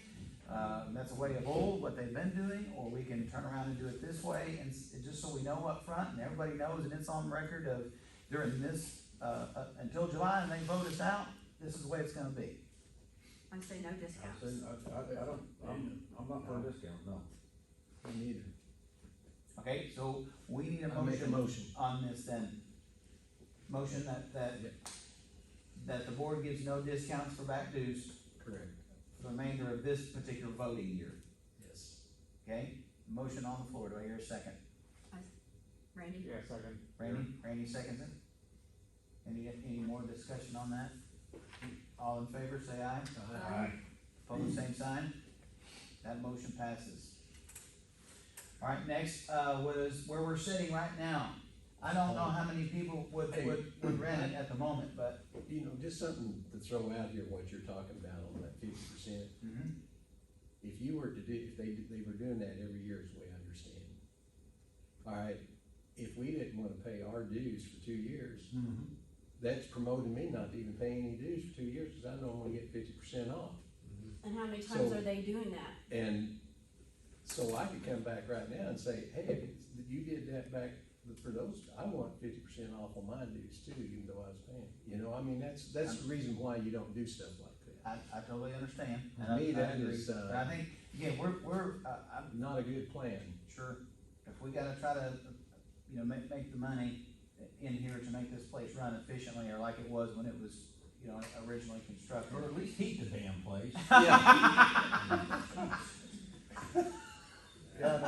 Your toes are gone, my fingers are. Okay, all right, so this is what we got 2 left, and then we're gone. So the community center here where we're at, the question was brought up, and I think Dee Dee actually kind of opened that up a conversation, my understanding, on some, public forums to be able to ask, what would people rent this space, what they rent it for, was there a deposit, what could it be used for, et cetera. We understand that there's still no water in here for facilities to that standpoint, but for somebody's reception, to have a dinner, it's been brought up of, you know, bingo, other things, other activities for the community. But I think from from our standpoint, we need to regulate that to be able to say what it's gonna be used for, can it be rented? There really wasn't any, quote, nothing in writing to be able to have this used or not. Does that make sense? In past, it was just kind of used, yeah, I think we can. But we understand we are paying for the utilities here regardless, so we have to be able to keep that, to understand it can't be done free every time unless it is, for example, for a community and we're all using it collectively together, totally understand. But for something outside of board use, member use individually, then we need to figure out a fee for that. And if it's even plausible or feasible. There was an original, community center rental application in the computer. And then I actually went in and revamped it a little bit. But it originally was for $50 a day with a $50 deposit for cleaning. If you cleaned it, then you got your $50 deposit back. That was I'm okay with that. already That's set not up. cheap, really. Yeah, I mean, obviously, it didn't cost much for gas. It's gonna be, and it's cool. It didn't cost anything today. But too bad you don't have this one that's 100 degrees outside. No, Yeah. but anyway, no, if, the whole thing is, I think it'd be great, we need a, Now, I think we need to add to that The it's key. gotta be a member In good in standing. good standing that rents that, not Yeah. somebody And outside. this is $50 for an individual to rent it, are we gonna allow it, for community use, like the Thanksgiving dinners and stuff like that? well, that's a thing, I mean, that's That's a a community event. Okay, right. So that's a whole different Yes, deal. okay, For okay. everybody in the We're community. talking about like for a member, if they wanted to bring their family up here, or somebody wanted to get married out on the lake and come up and do, I don't know, but if, I mean, I couldn't think of a better place to get married. But in the event that that's what they wanna do, if we have the space for it, if they wanna use it, we gotta be able to utilize it. Absolutely. It And was- it I'd was- like to add to that too, is that, Dee Dee is our event coordinator for the community here. But we gotta figure out some way to get a schedule set up, who's gonna monitor the schedule, so that if when Dee Dee plans a community involvement, that make sure that he's not interfering with somebody that might be wanting to rent a facility at the same time. Some way of means of doing it. Now, the way we were doing it before, Dee Dee would get with Haley, and then Haley would bring it before the board. Board would approve it for them to utilize it, whether to pay for the facility or not. And then you'd be on the schedule for that activity. I think we can upload a calendar, of events also to the website, and Dee Dee can contact us and say, hey, I've got this going, is it available? And, once it's done and secure, and somebody's filled something out, pay a deposit mentality, your name's on it. Sounds Simple good. deal. So when we say they can contact us, then we get with Dee Dee Absolutely. to handle the, I think we can put something like that on the website as is well. that okay with you, Dee Dee? Yeah. Okay. That'll work. And one once they make payment, then they're locked in. That's correct, that date would be reserved for them once they've made that $50 deposit. No. Sound good? Sounds good to me. Okay, we okay with that? All right, And then the last thing I have is, I received this in the mail yesterday as well. It's, and James will probably be more informational on this, is Carolina Casualty Insurance Company. Okay. Is that what we have? Mm-hmm. Oh, it is? Okay, because I was thinking it was called Grand View. Well, that's a carrier Okay. for Grandview. I'm not sure why They have we a get variety of different, a lot of independent insurance companies will have, you may have, Allstate in with them, and then, so Travelers and all what's kinds your of others. question? Okay, because it said a policy expiration date is June the 5th. That This sounds year? about right, yeah. Okay. So That's when it you- was just basically stating, this is informing you that your coverage may or may not change at renewal. Could be, the premium may be increased at least 25%, maybe a reduction, restriction, or elimination of coverage, maybe a reduction in the limit of liability, and there may be an increase in the retention or deductible. Yeah. I don't know if that's a standard thing that they just Yeah. send out. It's a Yeah, blanket- it is, blanket it's form. giving you I a, was just concerned, like, do we have two insurances out there? Because I was thinking it was a different company. well, it's just a carrier gotcha. that's got, just to follow up, you can get a hold of Lachey, and she will, Yeah, let you know if that's, yeah. Okay. Mhm. That's all I have. And somebody Outstanding. else have any new business? Anybody got any warm socks? I need somebody to got go warm tomorrow. fire. Any other business, new business, Nope. need to be discussed? Not me. None? If anybody says anything, I'm gonna knock them out. Okay, no, at this I'm gonna point, close I my think what we'll end up doing, for, next month's meeting, we'll actually send that out, let everybody check from a schedule standpoint as well, before we post the exact date of our next meeting, but it will be next month. We're gonna be doing the same deal every month. Every month. That's the job, that's what you signed up for. Yeah. Outstanding. All right, at this point, I make a motion that we, I need email addresses. I second. Go get one. all right, thanks. Motion passed. You are done.